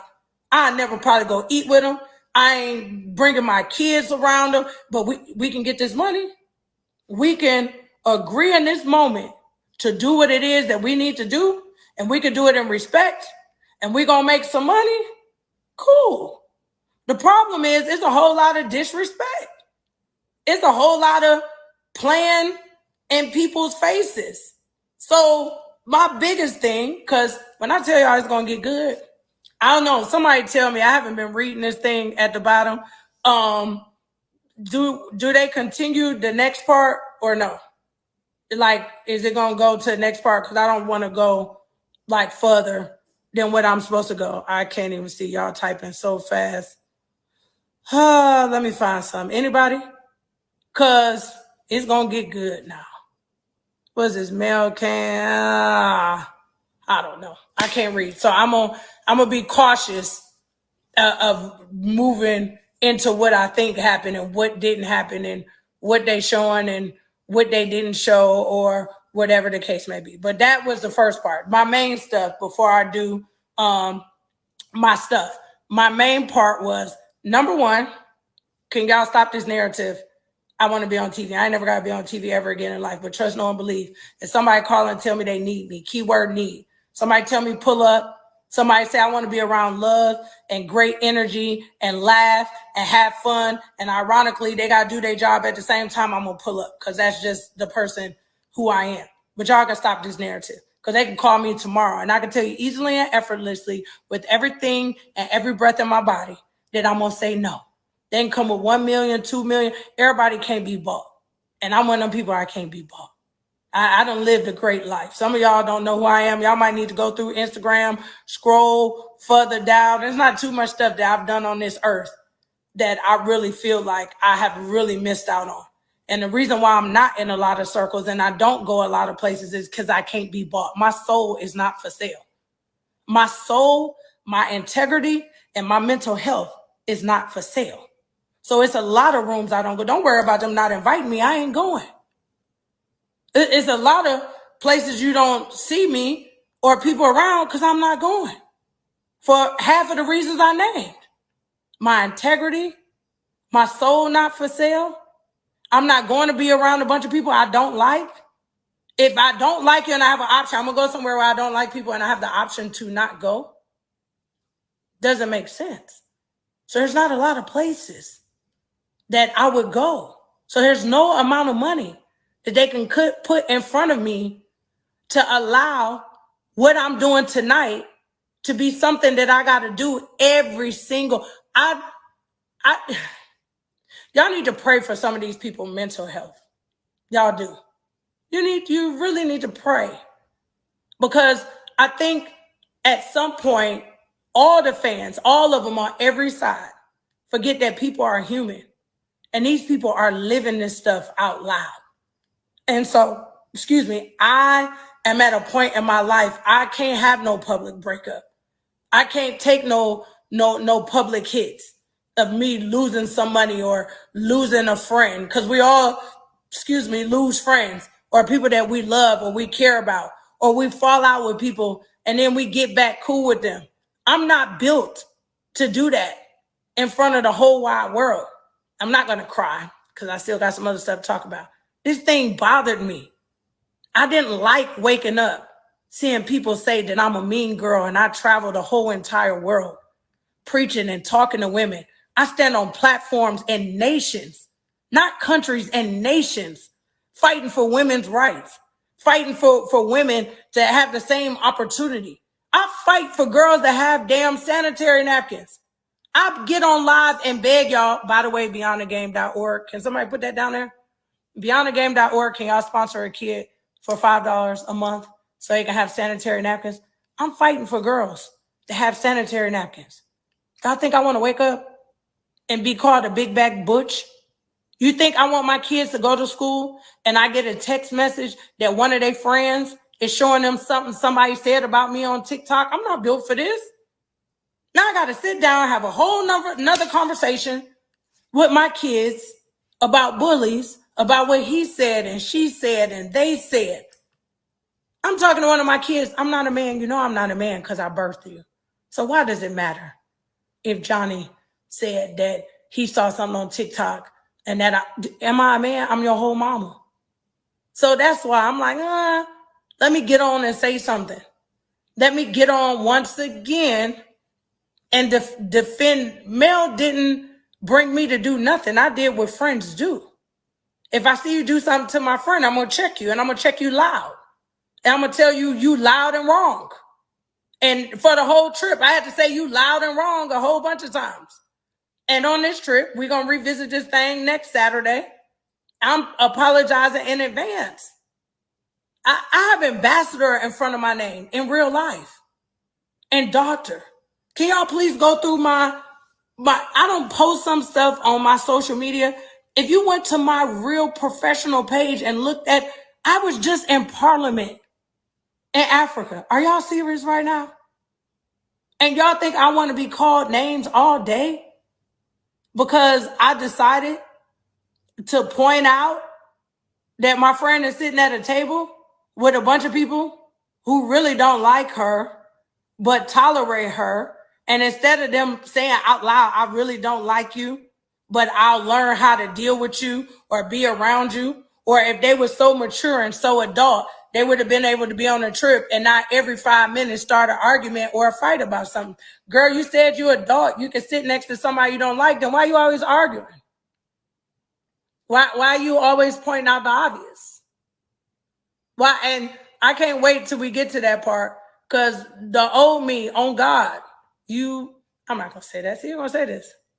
They're going to save this thing. The old me, we would be having a whole nother conversation. Like, it just would be so different. I had to pray so many times in my head that stop arguing with people that ain't got nothing to lose, but probably a dog somewhere. Matter of fact, that girl got kids. I'm not being funny. They got kids. I don't even know. Do she have kids? I don't know. I don't know if she have kids or not, but I'm not arguing with somebody. And then I feel like, and then I'm going to move on to something. I feel like, why was you trying to get a moment on me? I'm not a part of your cast. Go argue with somebody else. You asked me a question, so I asked you one back. However you want to edit, however you want to cut, however you want to whatever. I asked the questions that made sense to me. And a lot of stuff just didn't make sense. So I'm going to go down in history. I don't have no beef with Sunny. I love Sunny. She's an amazing spirit. That girl wasn't trying to bother nobody. She didn't show up with rah-rah. Like, it was a couple times like she really wanted, we're going to get there. She wanted to rah-rah. And I kept saying, girl, What are you arguing for? You married. I would never argue for what I got. How are we arguing about somebody I'm married to? That conversation died when I said I do. There's nothing left to talk about. But that's just me. So there's no way that I have any kind of beef or I'm going to go along with that narrative. And the one lady, her name, Tisha is the dark skinned one. The other one, I don't know who the other one. Oh, this time I'm going to identify her. I apologize in the name of Jesus. But this is the only way that I can describe her because this is what I remember. The beautiful woman who battled with cancer. I had an amazing conversation with her because, as most of you know, my daughter had ovarian cancer. You get what I'm saying? So if I was there just not to like people and to be mad at everybody, then wouldn't I take out, I don't like her, so I'm not going to like you too because y'all relate. It don't work like that. That's when you start talking about something or somebody is childish. So there's no, and maybe her and Mel might have had a beef at some time or whatever the case may be. I don't know, but I didn't witness it. So the conversations that I had with her were beautiful conversations. And some of the other stuff they had going on, I didn't even get into. If y'all pay attention, I was like, I ain't got nothing to do with me. I don't even know what y'all talking about. It was stuff from then and there or whatever the case may be. Oh, Kimmy, that's her name. Yeah, I didn't have a problem. Me, I don't remember having a problem because I didn't do nothing to her. She didn't do nothing to me. So there was no issue or no problem. And I think even when we was at the table, I think she said that's what I think. Or she said, I agree, or I don't know. But my agenda was not to show up to want to be mad. Who travels, leave their children, and work to be mad at somebody? So that's not it. Now, before I move on to go to the next part, I got some giveaways. So y'all get real. Kimmy Two-Face. Oh, I don't know if she Two-Face because remember, I haven't watched it. So I know what they showed me when I was there. I don't know if she was Two-Face there, we're going to have to see what happened next week. And y'all text me and say, because y'all send me a bunch of stuff. Y'all know y'all send some stuff in the DM, baby. I think I probably almost got close to the whole episode in my DM. So I'm giving away some stuff. And then I can finish telling y'all what had happened a little bit with Stormy or whatever the case may be at the dinner table. So I'm giving away 2 of my favorite products.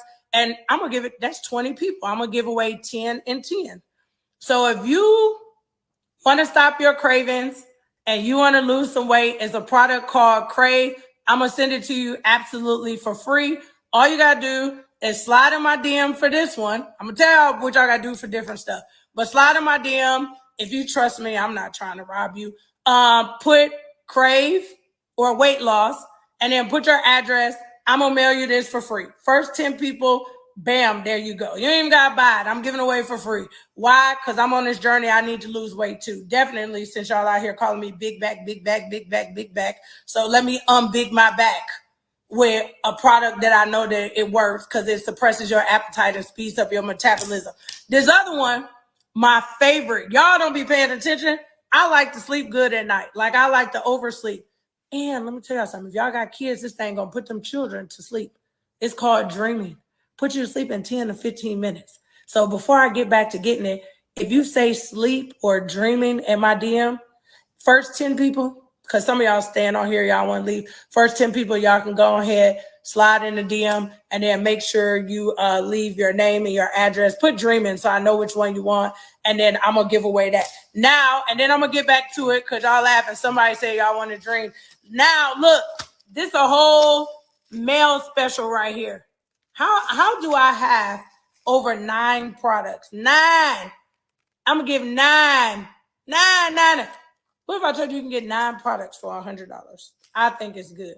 So you can sleep better, lose weight, have energy. For those of y'all that have these hot flashes, this thing stop hot flashes, by the way. Have some good sex, helps with your mood. This one helps with inflammation. It's just amazing. All y'all got to do is, I think I got some links to my in my link tree. You can get the products, or you can slide in my DM, and I'll give y'all a different link. Now, let me get back to it.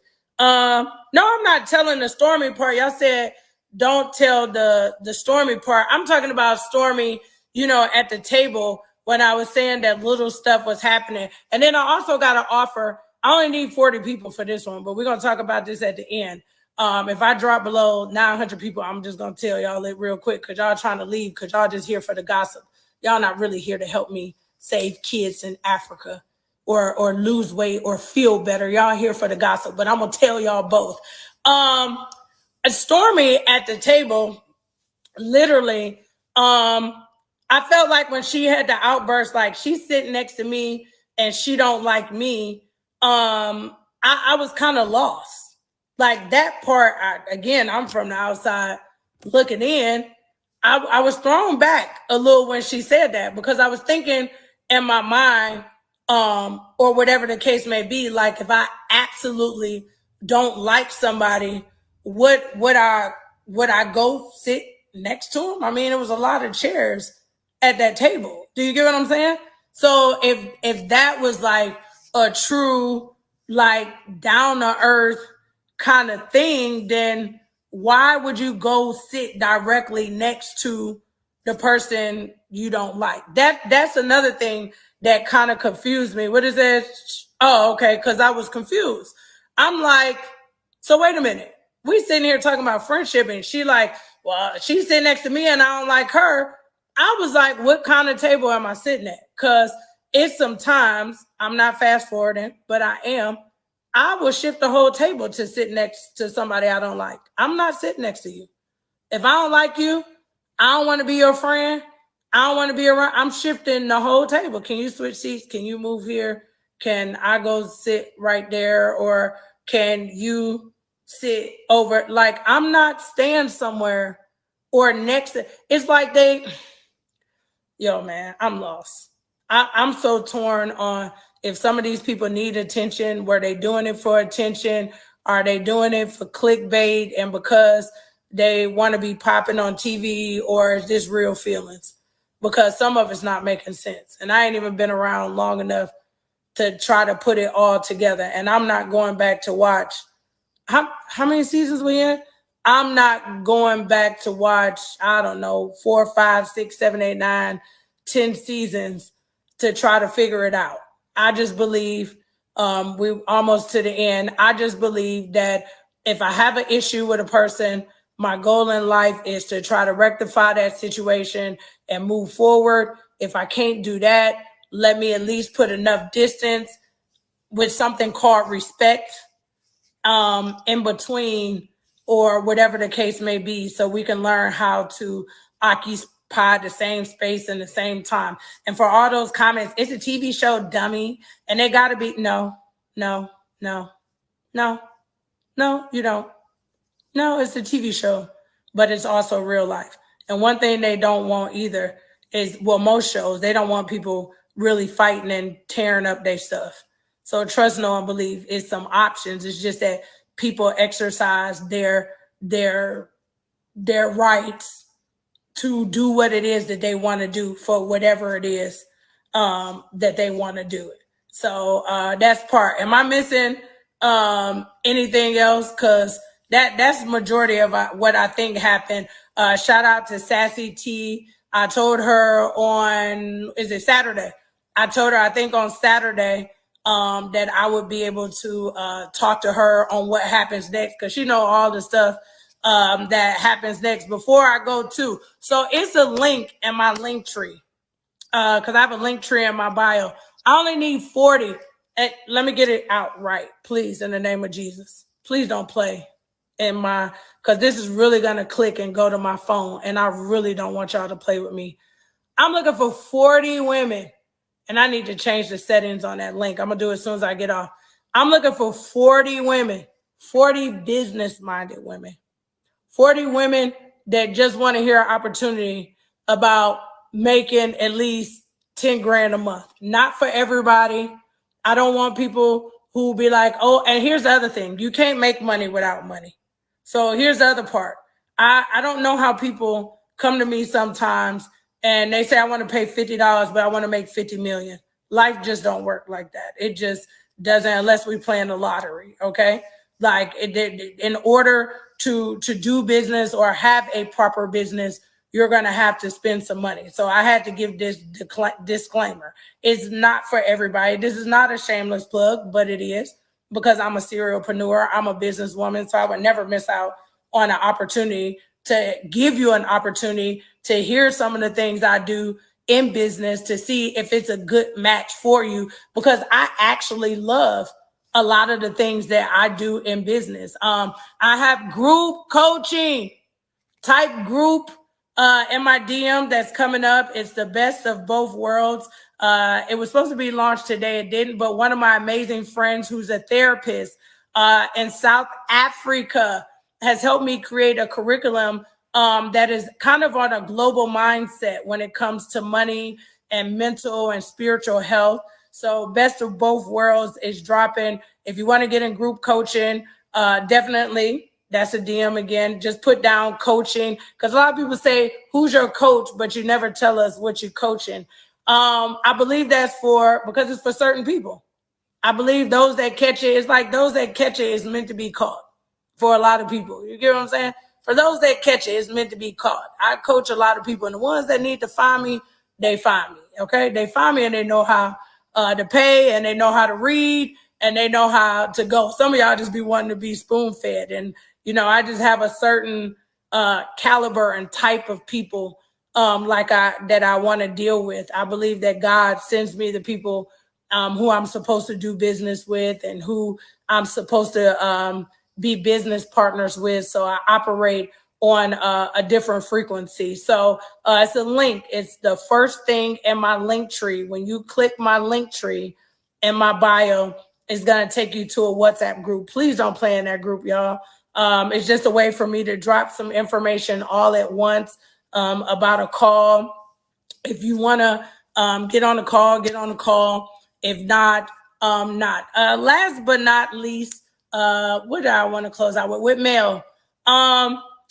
It's so funny how everybody tries to say that she's aggressive or, oh, she's being messy or the passive aggressive. It's so crazy that you want somebody to be bullied, to be talked about, to be pushed over and over and over again, and you don't want them to say nothing. When I heard Mel, let me tell y'all something. I've been friends with Mel for a good long time. We did that.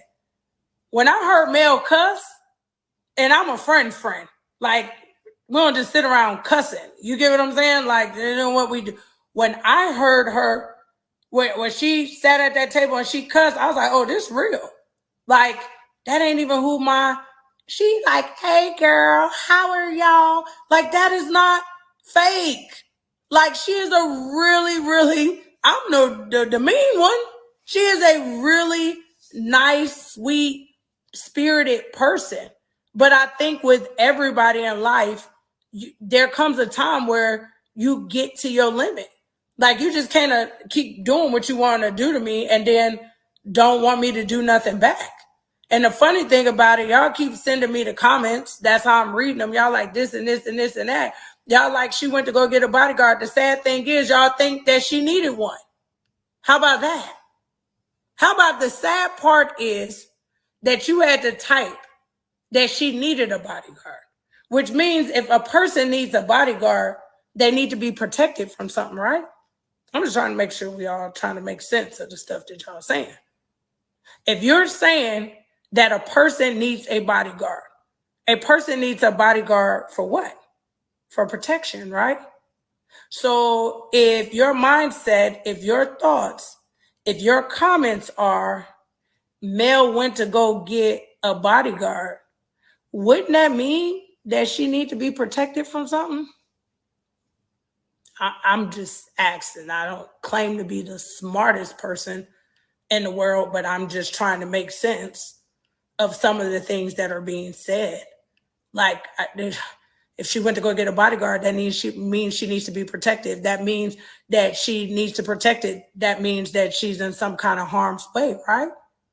So even if that was the case, I think everybody deserves to be protected. So, okay, I'm the bodyguard. Here's the next part. Okay, outside of me being the bodyguard, again, male friend talk too much. She trying to take up for her. It's not her business. I challenge you again. What kind of friends you got? I wonder if my best friend on here, can you request? I'm looking for my best friend. I hope she on here. Friend, are you on here? Is my best friend on here? Because I'm trying to find out what kind of friend, because let me tell y'all something. Y'all don't want her to say nothing. I wish she was on here. Friend, can you request me? Are we waiting to see if she can request me? I'm trying to see if my best friend is on here. By the way, I'm going to be in Ohio this weekend. If anybody is in Columbus, Ohio, I'm doing an amazing event. It's called Girl Lift Me Up. I'm speaking. So literally, I'm going to be in Ohio. I'm giving y'all all the shameless plugs. I'm going to be in Ohio this weekend. So I'll give you the free ticket. She don't know. She's going to be mad at me. But I'm inviting y'all to brunch for free as my guest. Don't fly there. If you're already in Columbus, let me know. And you can come to brunch on Sunday. I think they have a welcome event on Friday. I can sneak y'all into that. That's a welcome event. I think the brunch might be sold out, but I definitely can get y'all the speaking engagement on Saturday. It's got B. Simone and a couple other people. I think that might be sold out. But the brunch, I know I can get you in the brunch. And, you know, when they have a welcome party with the drinks and the networking and the mixer, I definitely can get y'all in there. Y'all my +1. So if you in Columbus, Ohio, let me know. Slide in my DM and you can pull up. And you definitely, somebody bought me a badge. Oh my God, it's been a long time since somebody bought me a badge. Whoever bought my badge, I love you. And I'm going to give it to the kids in Africa. So if you bought me a badge, thank you. Whoever clicked the button and gave me a badge, thank you, girl, because I'm going to give it to the kids in Africa. Oh, let me go back to my thing, but don't forget, y'all, go to Beyond the Game and get a shirt. Global Change Makers. You're a global change maker because you donated. And remember, only 40 people. That link is going to close out at 40 people in my link tree. So it's the first one. You click that WhatsApp link. Okay, back to this. Bodyguard. If Mel needed a bodyguard, make it make sense. The part about she fed her friend all the information, again, I didn't know. But for giggles, what kind of friend would I be if I didn't help her out or I didn't say something? I think a lot of times people get quiet when they're trying to get, you know, just their stuff together. You know what I think the biggest hurt was too? And I'm going to say this. Imagine you paid your own money. I'm about to, this thing, my phone going to die soon. Imagine you paid your own money and invited some people to a trip that you already knew that it wasn't on the best of terms. But you was like, you know what? I can make something shake. Like maybe this will be the defining moment that we can reconnect in the relationships that we once had. And you ain't even been there. You ain't even been there that long. You ain't even been there like 48 hours. Matter of fact, people walked in the door, Matt, how would you feel? Y'all talking about defend that. Defend that wasn't even in the house 24 hours and you mad. Y'all mad at me? Y'all talking about she bought a pit bull, somebody to fight her battles, a big back and all that. Why y'all not mad at the people who came in the door mad? Couldn't they wait 24 hours? So it's like they came, you talking about Mel had what's the agenda she had? To invite y'all to luxury? Because then I don't know if I said it or didn't say it, I got real disrespectful. Like, if you could do this or you could have it, go pay for it then. I mean, I wasn't being mean. I was just saying. Like, I'm not counting nobody's pockets. But I'm just like, somebody spends some money on you. Somebody literally spends money. And matter of fact, that trip was almost like an olive branch. To say, I don't know what's going to happen. But God dog it, I'm willing to at least try. And with the olive branch being extended, you didn't even wait 24 whole hours before you was mad. And even with the inviting of Sonny, I can't speak for Mel again, so I'm going to speak for me. If I knew Sonny and Sonny had the potential to be a part of the show or a part of the storyline or whatever they want to call it or whatever the case may be. And Sunny didn't do nothing wrong to me. I'm with Mel. Why wouldn't I invite her? That's not being messy. Y'all want her to take on somebody else's battle who don't like her? That's dumb. Let me repeat. So you want Mel or anybody to take on the battle of somebody else that they not even really getting along with or they don't like or whatever the case may. How? It's like this stuff is so contradictory. I'm trying to just make it make sense. So what did she, I'm not being funny, until Sunny do something wrong directly to, what is she mad at Sunny for? I'm just trying to figure it out. Because everybody keeps saying they ain't friends, they not friends, or whatever the case. Well, I'm not the smartest person again, but why are we mad at Sunny? What we mad for? Y'all at home. Why y'all mad at Sunny? If she didn't steal your husband or your boyfriend, if she didn't take nobody's husband in TV land or on the show, why y'all mad at this girl? Like, I don't understand. Like, people are content. And here's the other part. I don't know who that girl current boyfriend is, but I sure enough would be mad that you fighting over your ex like that. Like, girl, why you got so much motion for your ex? Listen, when somebody become my ex, I don't care what they do. I really don't. As long as it don't affect me and my money, I don't care what they do. Once we done, I say I'm done, you say you done, you can go talk to my mama if you want to. I'm done.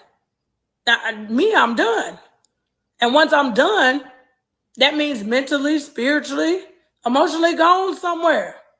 Now, if you still caught up and controlling on how another person move, then yeah, you care about that person some. I.e., people be like, why you always worried about what your ex doing? Because I put in 17, 18 years and got some children too. And so no, it ain't that easy for me to be like, go and do whatever you want to do, when you want to do it, how you want to do it. No, that's different. But you ain't married, you ain't got no kids with this person. Then you said that when they was dating you, they was cheating anyway. Why are you worried about what he do? You should be happy to cheat or go. You seen that meme where they say, I sleep good at night knowing that my ex is annoying somebody else or messing up somebody else's life? That should really be the motion in your heart, unless you still want to be with that person. And if you still want to be with them, just say that. Just say, I'm hurt that y'all met. I wasn't over him. I thought he wasn't over me. And I really want to get back with him. And now he with you and he married you. That could kind of be what you're going to say. But you wrong. You was my friend. You took that narrative that ain't working. We got to find another angle. Because whoever believe in that, I'm questioning everything about them.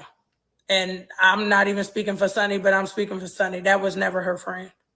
That was not her. Sunny was doing her job. And outside of Sunny doing her job, Sunny was probably being nice, but I don't know about friend. And again, if they wasn't married or if dude didn't say, hey, let me stop because I really care about this person, or this is somebody I was in love with, let me have a conversation with them to see how they feel. These people had they married. Like they not dating, they married. It's over. Why are we talking about this? Why are they arguing over a man that's already married? Oh, and I forgot one last person who I had to give it to. The girl who is married, but not married, but got a boyfriend, but girl. What's that old saying they used to say? Remember they used to have a saying like, don't ever throw a rock if you live in a glass house. I think that's the saying they used to say, like, don't throw rocks if you... What? Some conversations you just shouldn't even be involved in. Just stay out of it. Just sit it out. There's a lot of conversation you should just sit out. Like, we want to see what happened. Lord knows I want to see what happened. Because I ain't never met a woman who can out loud be like, yeah, I'm married. but I got a boyfriend. But like, girl, what? So I'm like, y'all, I want to know what's going to happen next. But what I'm not going to do is I'm not going to double dutch and arguments about integrity, loyalty, relationships. Sit them out. Sit them out. You can't even get in them. Just sit them out. Because your integrity is in question. Like your loyalty is in. There's a lot of things that are in question. So you should just show up and you should allow the world and me, because somebody gonna tell me what had happened. How do you navigate through this complication of a lifestyle and a relationship, and y'all comfortable with saying it out loud? Like that's a new one for me. Like so that one was a bit different. I was just, a lot of times I was just like, girl, what?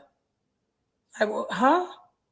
So even at that table with the introduction, I'm like, just sit it out. Just calm down. Just you, because the relationship lines with you. I'm so confused. I still don't know whose friend she is. Who does she belong to? Whose friend is that? Like, it was like, wasn't nobody like really claiming her. Like, this my girl, I'm riding for her.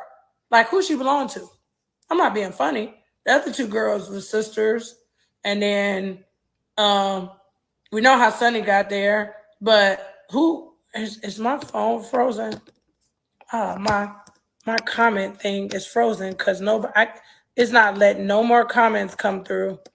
And I want to know who the girl belonged to. Dang, y'all. My phone froze on that end. So I don't know. It wouldn't allow me. Hold on, I don't want my phone. Did my best friend hop on here yet? Dang. If she joined, because she been helping me out. She watched the show and she had a real good perspective. Booyah! What's good? Okay, good. You can say everything I can't say because you're not scared of nobody. So I'm What you glad mean? I got to bring you on. Okay, we was walking today and you watched the whole episode. Mm-hmm. Okay, good. Now, would you say, you said something about the rooms and the women or so? What'd you say? What you mean? Which part? The part about them arguing about a room. Oh, I was like, how is anybody going to be mad at a trip that they didn't pay for? Because first of all, anytime that I'm going into a trip, now this is me personally, and everybody don't travel that way, and you don't know everybody's financial situation. But if I'm going, and you know how picky I am, friend. I'm picky with food. I'm picky with rooms. I'm picky with who all going to be there. And so I'm going to have picky money when I go, okay? Because I'm going to need to pick me another room to stay at if the accommodations are not up to par for myself, right? But if somebody is paying for me a trip, I am going to be grateful. Where y'all stayed at was beautiful, like stunning. From the time you walk into the door to the time you walk out to the, to the pool and all of that stuff. And I just couldn't understand the way that Mel set the rooms up. She set them up correctly. I feel like she did. She wasn't being malicious. She really set the trip up. I didn't you and say Mel sent you too because you agreed that Mel did the rooms right. Well, I mean, everybody is entitled to their opinion, just like everybody, has an asshole, Don't come on my live cussing. Oh, I'm sorry. I forgot y'all got them the churchy people on there. Okay, I'm sorry, y'all. Politely. Okay. Listen, let me tell you something. If I would have had a problem with my sleeping accommodations, with sleeping next to my so-called friends or people that I get along with, it was couches upstairs. They could have slept in the living room. The house was big enough for them to sleep anywhere in that big house. Okay. If I just didn't understand the grown women complaining about a free trip. And again, it was a beautiful W or a Westin, whatever down the street, and they could have just got their own room. You know what I'm saying? Like, for me, if it's a free trip, I'm gonna take the free trip. Period. We mad at Sonny or no? How are we mad at Sonny? So I wouldn't be mad at Sonny. I don't see a reason to be mad at Sonny. And then he married her. That's huge. Let me tell you something. Men are the most simplest creatures on the earth. Everything is truly black and white to them. There's no gray area with a lot of men. It's a small percentage where there's a gray area. And he chose who he wanted to be with. Now, what I do kind of agree with is that I feel like there might have been some type of conversation that he was still having with Destiny on the side a little bit, just because of his reaction during the show when the men were talking. He just was kind of giving me not player vibes, but just like he could have been talking to them at the same time. Even if he's talking to them at the same time, how is that Sonny's fault? It's not Sonny's fault. She shouldn't have been blamed at all. Why is everybody on a hate Sonny train? No. Why do you not like Sonny? I think that at the end of the day, I heard something the other day, and this girl was like, women are like my man would never until he never. Because a nigga gon' never, okay? On you, behind your back, whatever. You know what I'm saying? And I feel like he didn't get enough backlash, and Sonny is taking everything, to the chin. And I hope that he has been there to support her through all of the bashing that she has gotten from it, because she was the producer of the show. He also played a part. It takes two to tango.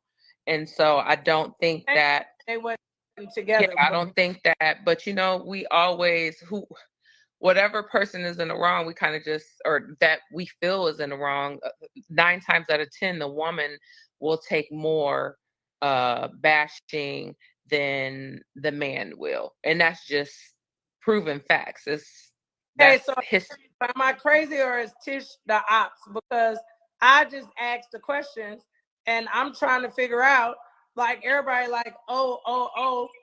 I'm like, I listened to what she said clearly, and she clearly made every sign of, I'm not your friend, your friend, your friend. Mm-hmm. So I'm like, why we keep using the word friend?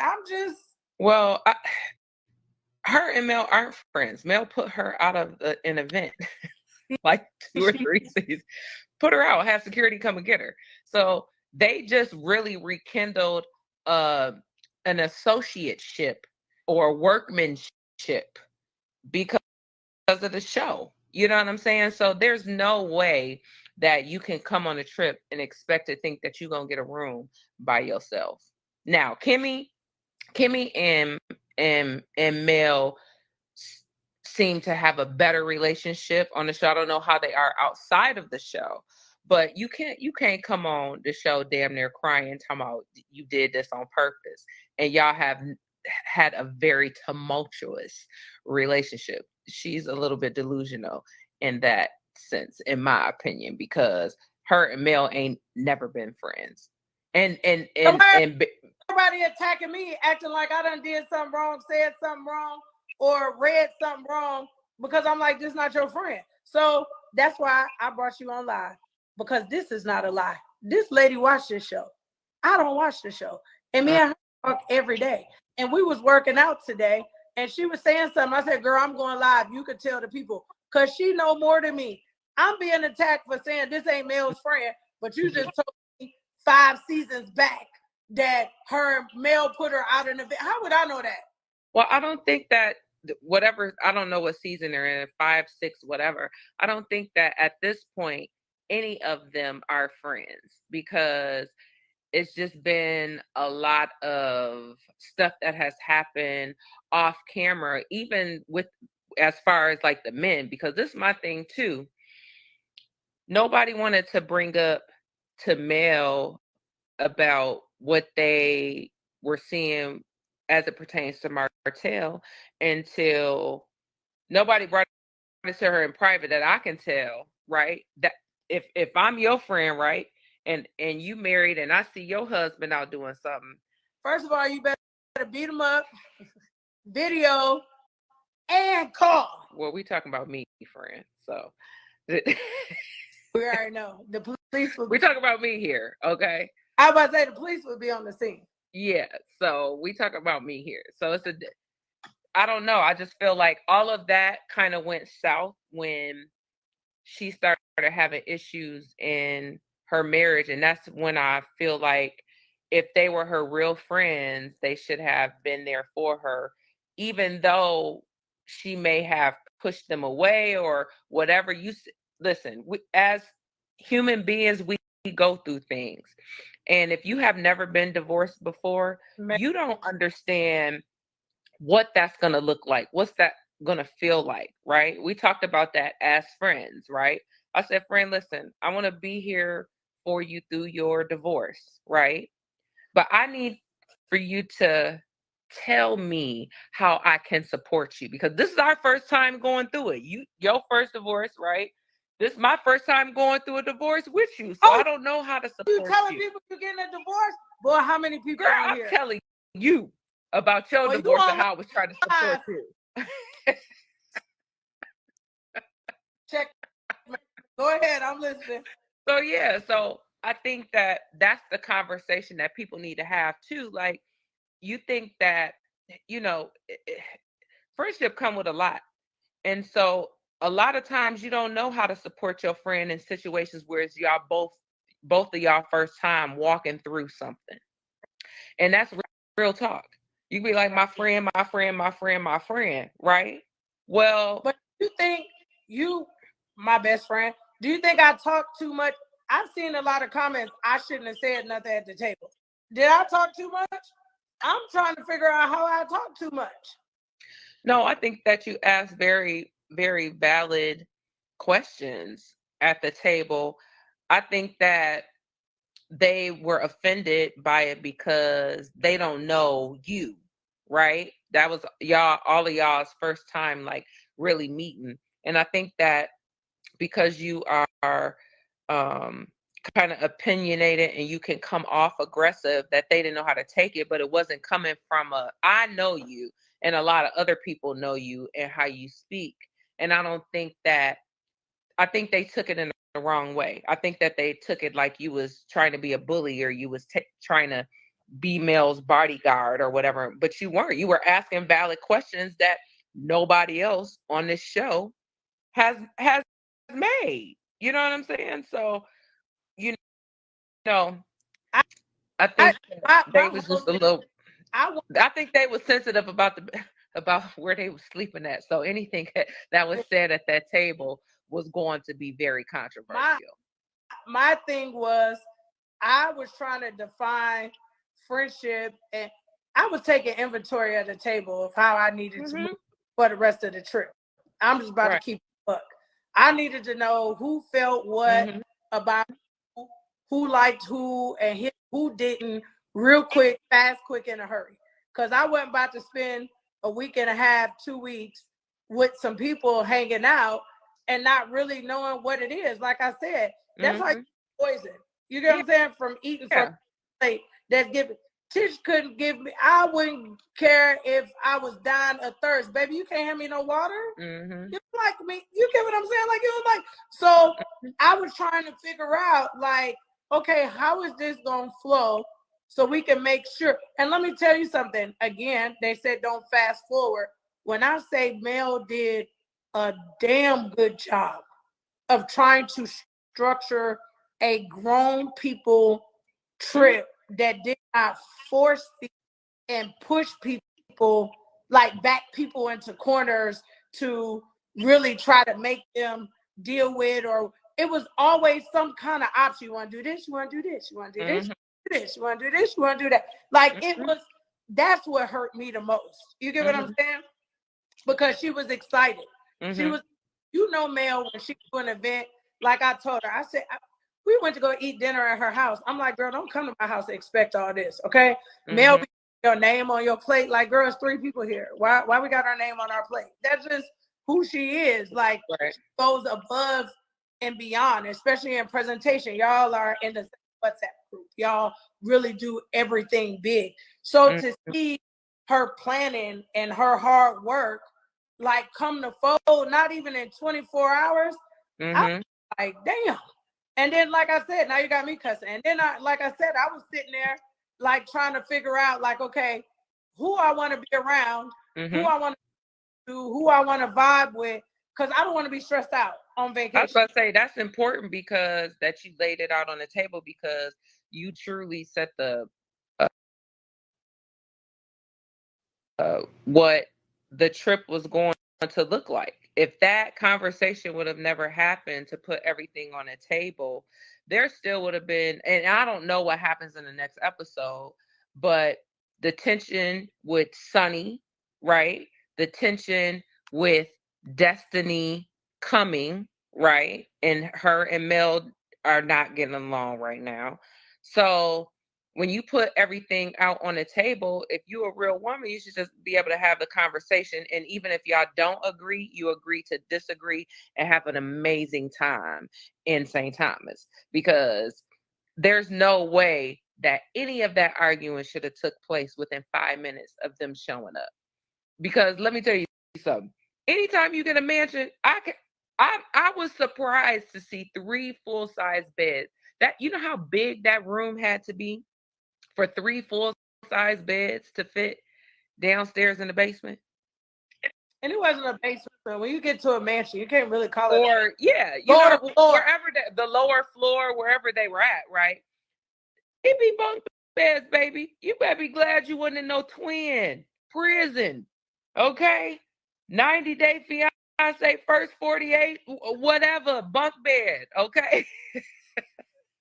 Cellmates, okay? With numbers on their back, okay? Because usually that's what happens when you have when you have a house. They put several bunk beds in there, right? But if that was the case and it was me, I would have just slept on the bunk bed. Just is what it is. You know what I'm saying? So I didn't watch the episode. What am I missing? Like, don't go into like the preview things, but on that episode, what else did I miss? Because when they went outside to talk about that was it. You ain't really missed nothing. Like Nell and Tisha, I mean, yeah, Nell and Kimmy got into it, right? Wow. They got into it because Nell was like, well, I gotta suck it up, so you suck it up. So they got into it about sucking it up. 2 grown-ass women. I'm like, man, y'all getting into it about everything. Like, it was just so petty. Like, you don't need to tell me to suck it up. Well, I ain't telling you to suck it up, but suck it up. And I was like, are we really like having a 15-minute conversation about sucking it up?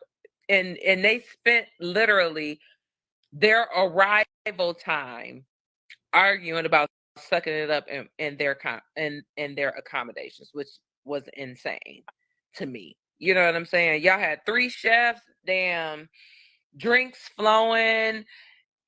You know, Mel had the good champagne. Boy. They should have been sucking up that champagne versus they should have been sucking up that champagne versus talking about sucking up who's sleeping where. Like, come on. Like, I don't know. A lot of people just don't look at the bigger picture. You know, life is. Where did it end? It just ended very abruptly with y'all at the table, if I'm not mistaken, and it will continue y'all there and go somewhere else. But basically, it ended with y'all at the table, and I guess whatever's going to happen next week will happen next week. We'll have to see. But to me, the energy was still given. I don't want to sleep in a room with 2 other women. You know what I'm saying? And but how you know I just don't. That's why I said they're not even really friends, because before I brought on, I said we travel all the time, and sometimes I question, why did we even get 2 rooms? Because at some point, if you cool, even when I was there with Mel, a side note, if y'all like want to go play on my Instagram, I was in Mel's room every day. I didn't have to kick her out or complain about my room. I just went and took pictures in her room. Oh, and let me tell you something. Every morning I would go, I'd be like, girl, I'm coming in here. I didn't have to say, oh, your room got a better view, because her view was dumb, because it was, you know, her trip. But my view went like, it was like towards the side, like towards the mountain. But every single morning, I would get up and I would go in Mel's room and take my pictures and smile and do selfies and all kind of stuff. But it wasn't never like, oh my gosh, you know what I mean? This is let me tell you something. When you go in, you know how they say, if you got to pick a side and stay on that side. You pick the room, so don't be going to give your damn room away. Oh, did I was like, my room away? Oh, you can have my girl. Sit down and shut up. Go get you a shrimp or appetizer or something. Ain't nobody giving up no room. Y'all better sleep. Remember where the hell y'all slept? About a room. Who came to ask about a room? You tried to give Nell you was like, no, I'll give you my room. I'll give you, girl. Ain't nobody got time for that. Miss Nell, go put your stuff up in the little corner, the little whatever. Don't you be giving your damn room up. Ain't nobody giving no rooms up. You pick that room, you stay in that room. That's the room that your friend that invited you wanted you to stay in. I wish I would. You mean I wasn't tripping? I wish I would. You childish. I wish I would. You childish. I don't remember. I don't remember offering it to her. You did. But I'm just saying, praise God, I wasn't a part of that part. I missed the whole room argument, because when I got there, I was on my time. I was all into people food. I was exploring. I was looking for places. Well, that's the time that you should have been on.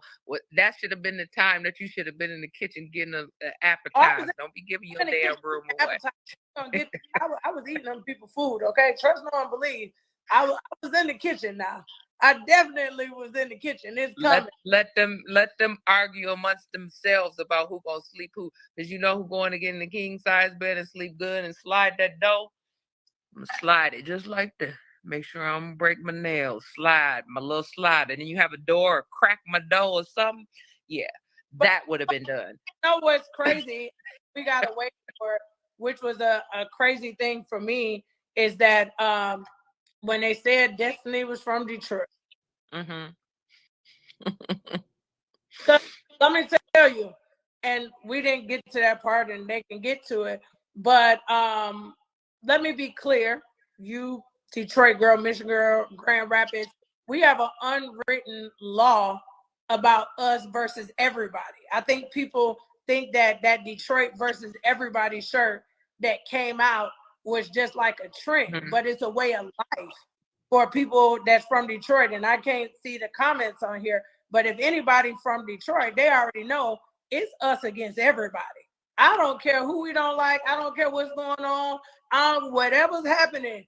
If anything happens, it's us against everybody. Period. Point blank.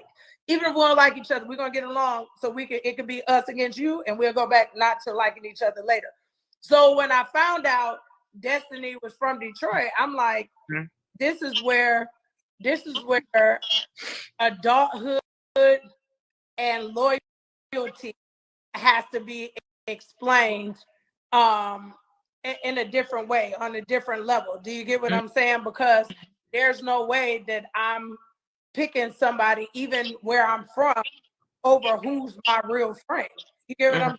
So I knew that was gonna be, y'all gonna have to watch me work my way through that, because Destiny claimed 5 different states. She a drifter. Who a drifter? They say Destiny a drifter. Why? Where's she from? Oh no, they said she claimed 5 different states. They calling her a drifter in the comments. Oh well, your comments working. My comments not working. I can't even. Yeah, I definitely can see. Definitely. Somebody said I'm from Memphis. It's definitely up. Chicago said it's definitely up. But we living in different times. So we living in different times. It's things just is a little different. So it's a few people that's gonna ride like that, and it's a few people that's gonna ride the fence. I'm about to take you off. I'm glad they got to meet you so they can stop calling me Big Back, because my best friend fight. So I hope y'all stop calling me a Big Back. I was called a Big Back Butch or something. I was like, dang. But you know what though? Again, one thing I learned, I'm so zen, I'm so in my peace right now. As long as they calling you friend, damn. And you know how quick it take you to just hit the block button?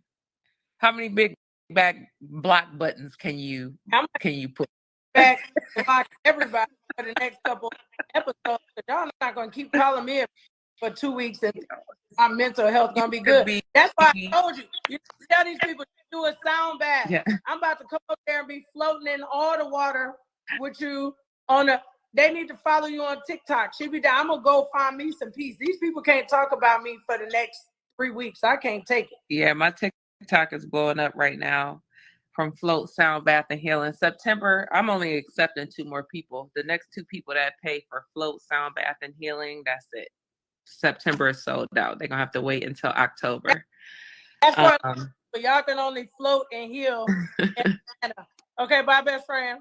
Bye, friend. Love you. I'm going to bed. Good night. Okay, anything. What? Oh, and last but not least, because you could clear this up so you can cut some people. I'm Mel's real friend, right? Yeah, y'all real friends. Why did you want to say that I'm not this lady friend? I don't know, because y'all just haven't had a big. She even showed up to karaoke for a cause. She drove. She got in her car. People on this live. She got in her car. We did karaoke for a cause was that for your birthday? November? October? Right before we went to Africa. Yep. Mel got in her car, in her own car, drove from Huntsville, showed up, sang, supported, and then had to turn right back around and go right back home because she had like an emergency or something. But she drove down. So y'all definitely are real friends, but I don't think that people feel like if it don't happen on social media, that it ain't real. And y'all don't have to have or show y'all relationship on social media all the time. Like, that's not what real friendship is about. So y'all know that's my friend. What y'all want me to do? Yeah, real friendship is about being there when a person needs you. All this social media stuff, that's why I unfollowed everybody on Instagram. I'm just now starting to follow people back because it just be a bunch of BS. I don't want a whole bunch of people that, that live in the matrix. The problem is that a lot of people are living in the matrix and not in reality. So if they don't see it happening on social media, they don't see y'all hanging out all the time and all that stuff, they just assume that y'all are not friends. They don't know when y'all talk. They don't hear y'all private conversations or any of that. And nobody has to know that. It's between you and Mel. It ain't, listen, I'm your best friend. And I don't even gotta know about it because it ain't my business. That's your friend. Mel is your friend. You know what I'm saying? I'm your friend. Mel is your friend. And y'all support each other the way that y'all want to support each other. You don't, it doesn't have to be out in the public because both of y'all are in the public eye. It don't work like that. Friendship is beyond that. You know what I'm saying? So, to anybody, saying that y'all are not friends, they definitely are good friends, and they don't have to prove that to anybody. Y'all stop living in the damn matrix and get y'all some real friends in real life. That's why y'all be going through what y'all be going through, because y'all ain't got no real friends. They keep saying, "Oh, she gonna throw you away like Destiny, Stormy, and something." But I'm thinking to myself, them people did something to her. Like, you don't throw away friendships. I believe friendships can end, but if friendships end, you got to look at both parties. Don't try to make it like it's Mel's fault because a friendship ended or whatever the case may be. Maybe they weren't good people for her to call a friend. I'm like, she can't throw me nowhere. And people kind of act like that is a bad thing when people stop talking or stop being friends. People come into your life for a reason, a season, and a lifetime. Okay. And if it's a season, when that season is over, take all of the amazing, great times and things that you experience with that person and take that with you in your growth. Not why y'all stopped talking or not why y'all parted ways. Be at peace with the positive and the fact that y'all crossed paths at a time, and when y'all crossed those paths, it was great and amazing. And if you have to move on from that, be at peace with that. There's a lot of people because that to ever again in life, and that don't mean I don't like them. Yeah, don't mean that at all. Listen, people outgrow people. I can outgrow you. It's people that if I outgrow you and we don't have the same things in common, or we not accomplish the same thing, we necessarily don't have to be friends. But I hope the one thing that people got out of all of this is I hope we establish, it's going to go down in history, is what is friendship, and evaluate what is friendship and how you treat people, tolerate people, respect people, deal with it. And if me pushing the envelope, asking questions caused the problem, then my gosh, let it be a problem. Because like you said, I didn't see no friends sitting around, because friends don't do that to each other. And friendship is different for everybody. What you might need in a friendship, I might need something different. Everybody's friendship love language is different, just like everybody's relationship love language is different. And I think there are some core common things that you have in common, which makes you friends, right? But at the end of the day, you know, your friendship love language is like you and I. Our friendship love language is the same on some accord, but it's different in some, right? Like you gonna give up your bed. You take me on a trip. I'm gonna tell you this right now. I ain't giving up my bed for nobody but your mama. Okay. Let's be very clear. Bye. You about to start cussing and fussing. I already know where this is about to go. Goodbye. I don't even know how to kick you off. Get off my live. Don't worry about it. I'm out of here. I'm going to bed. Good night. Get off my live. She leave. Bye, girl. Okay, I'm about to end this live. I can't even see the comments of what was going on, but I hope that cleared up a whole lot of questions. I didn't get to see all of the questions, but I don't know. This was therapeutic for me. Call it clout chasing, whatever. Y'all call it what y'all want to. It was therapeutic for me because I know what I have to look forward to. I don't know how many episodes they cut this thing into, but I know what I have to balance over the next couple weeks. And I just wanted to get on here and tell y'all I didn't feel good. And I had some moments that I'm pretty sure I'm not going to be necessarily proud of. But like I said, I think in the beginning of this live, you know, when you trigger me, when you poke me, when you keep coming after people that I love and that I care about, I'm going to be in defensive mode. There's no way that I plan to go on a trip to argue, fuss, and fight with people. It wasn't. I went on a trip because it was free. That's part of it. I went on a trip because it was free, but because I love my friend and I love spending time with her. And I feel like every time we spend time together, we grow and we learn more about each other. And, you know, we learn more about business and parenting and stuff like that. That was the most time that I ever spent with Lauren.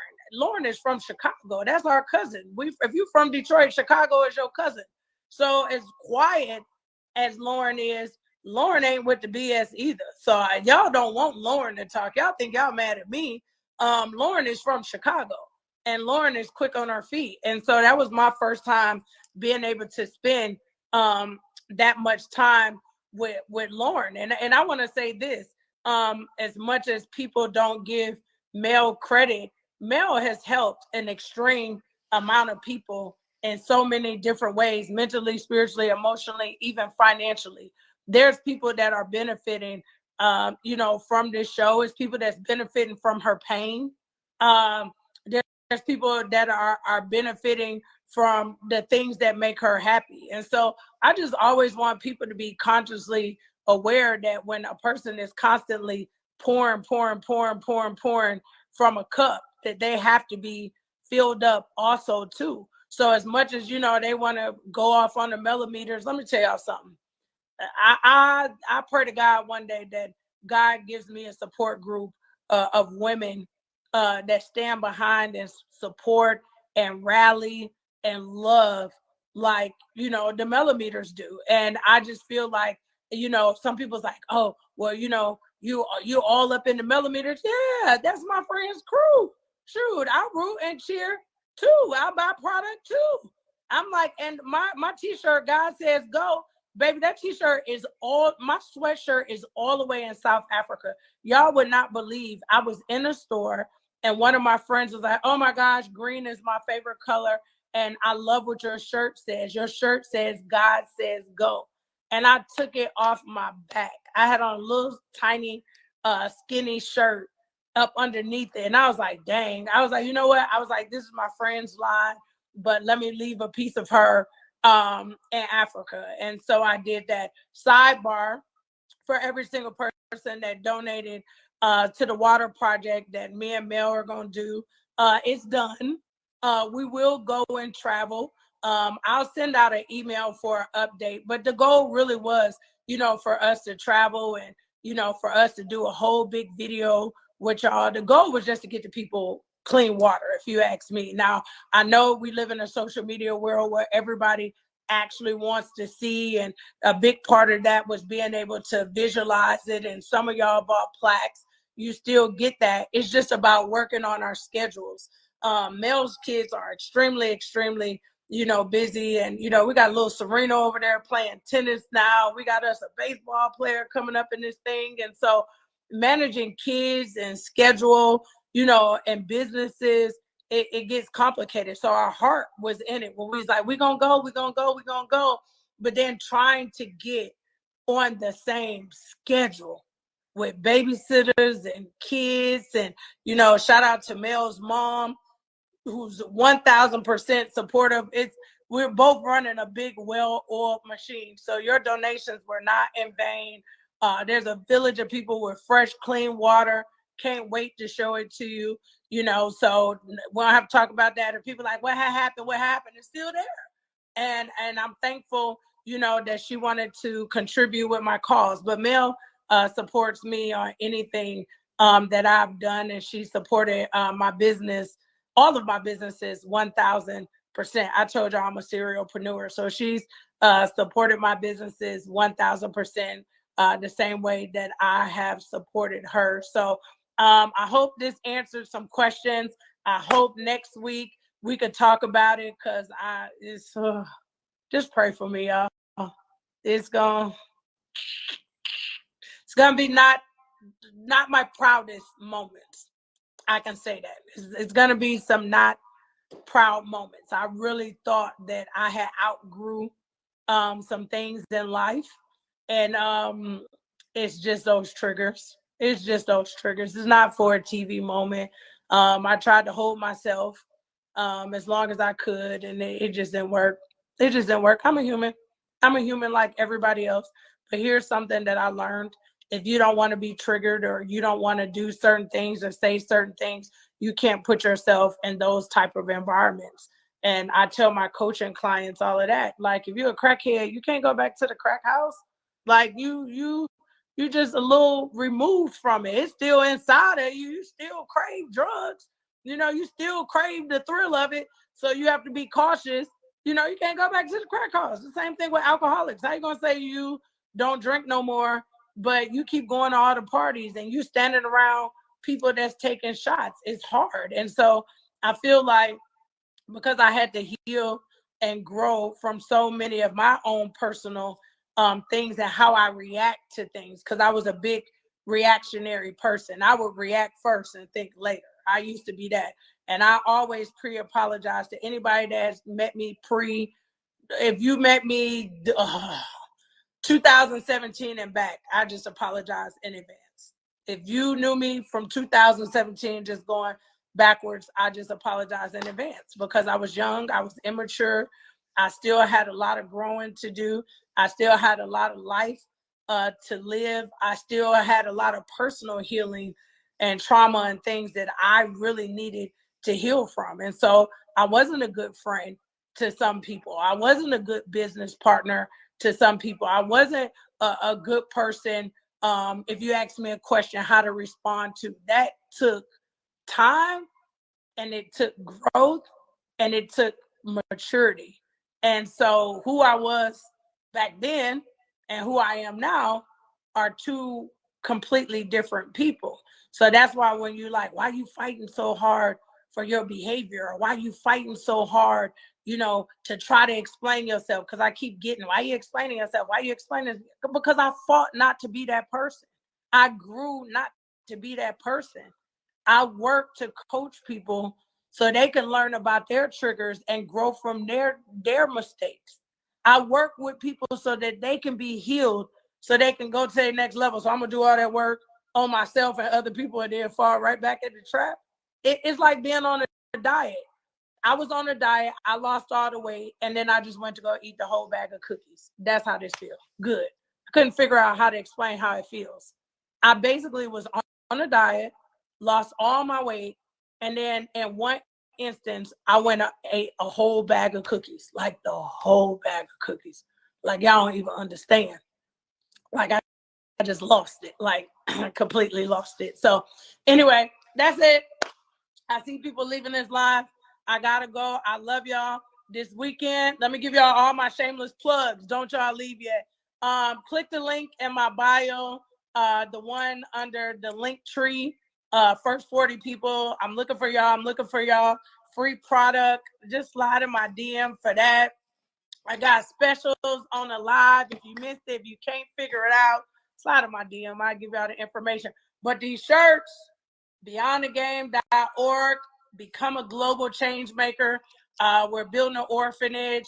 I'll be in Ohio on Saturday. A night with a millionaire, September 26th. Atlanta, Georgia, I'm giving away tickets. You can come for free. A night with a millionaire. My amazing brother, my mentor, my business partner, came up with a genius idea of how we've all had conversations at some point with a millionaire that changed our life. And so we said, hey, let's do a night with a millionaire, because all it takes is one conversation to spark something great inside of you. And so I'm super excited. That's September 26th. I got a lot of dates, y'all. Write down September 26th. I'll give those tickets away. You don't have to buy those tickets. If you're in Atlanta and you want to come to a night with a millionaire, slide in my DM. I will give you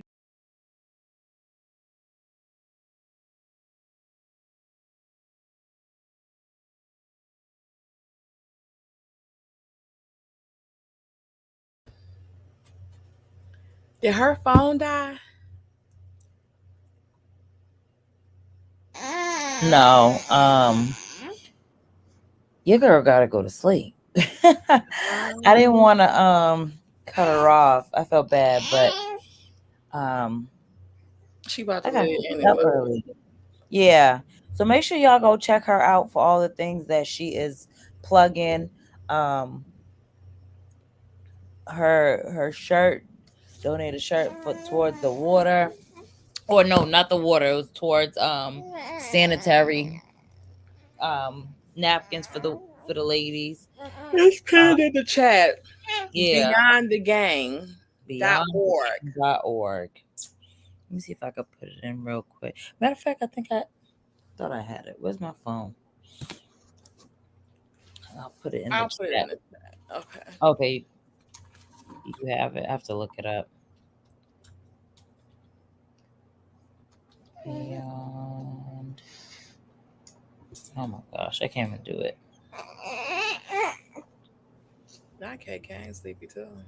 And she's already asleep. Demanding food per the usual. Okay, she leaving. Thank you, Kim. I'm gonna put the link. I got it. I'm gonna put the link in the chat. And yeah, is there anything else you wanted to add, Tay? No, we'll give our commentary tomorrow on Gossip Girls. Yes. Not you yelling. Okay. Yes. I think we lost them a while ago. I think she actually worked today. Right. She's tired. She's tired. She is. All right. So yeah, we knocked out somewhere. We right. can't trust them. Oh, you always talk about some we can't trust her. But thank y'all for tuning in. Thank y'all for being here. And we will catch y'all tomorrow. Bye. Bye, y'all. I'm like an addict, do I gotta have it. I ain't even playing, got a really bad habit. If it moves, gotta grab it, fuse like a magnet. Lose, won't have it till I'm doomed in a casket. I ain't playing, got a weird mind. If you work 8 hours, I'ma work 9. If the shit tastes sour, you should taste mine. I'ma stay in power for a long time. Get up, nah, I ain't a quitter. Toss me the ball, I'm a really big hitter. Big picture, I'm a straight killer.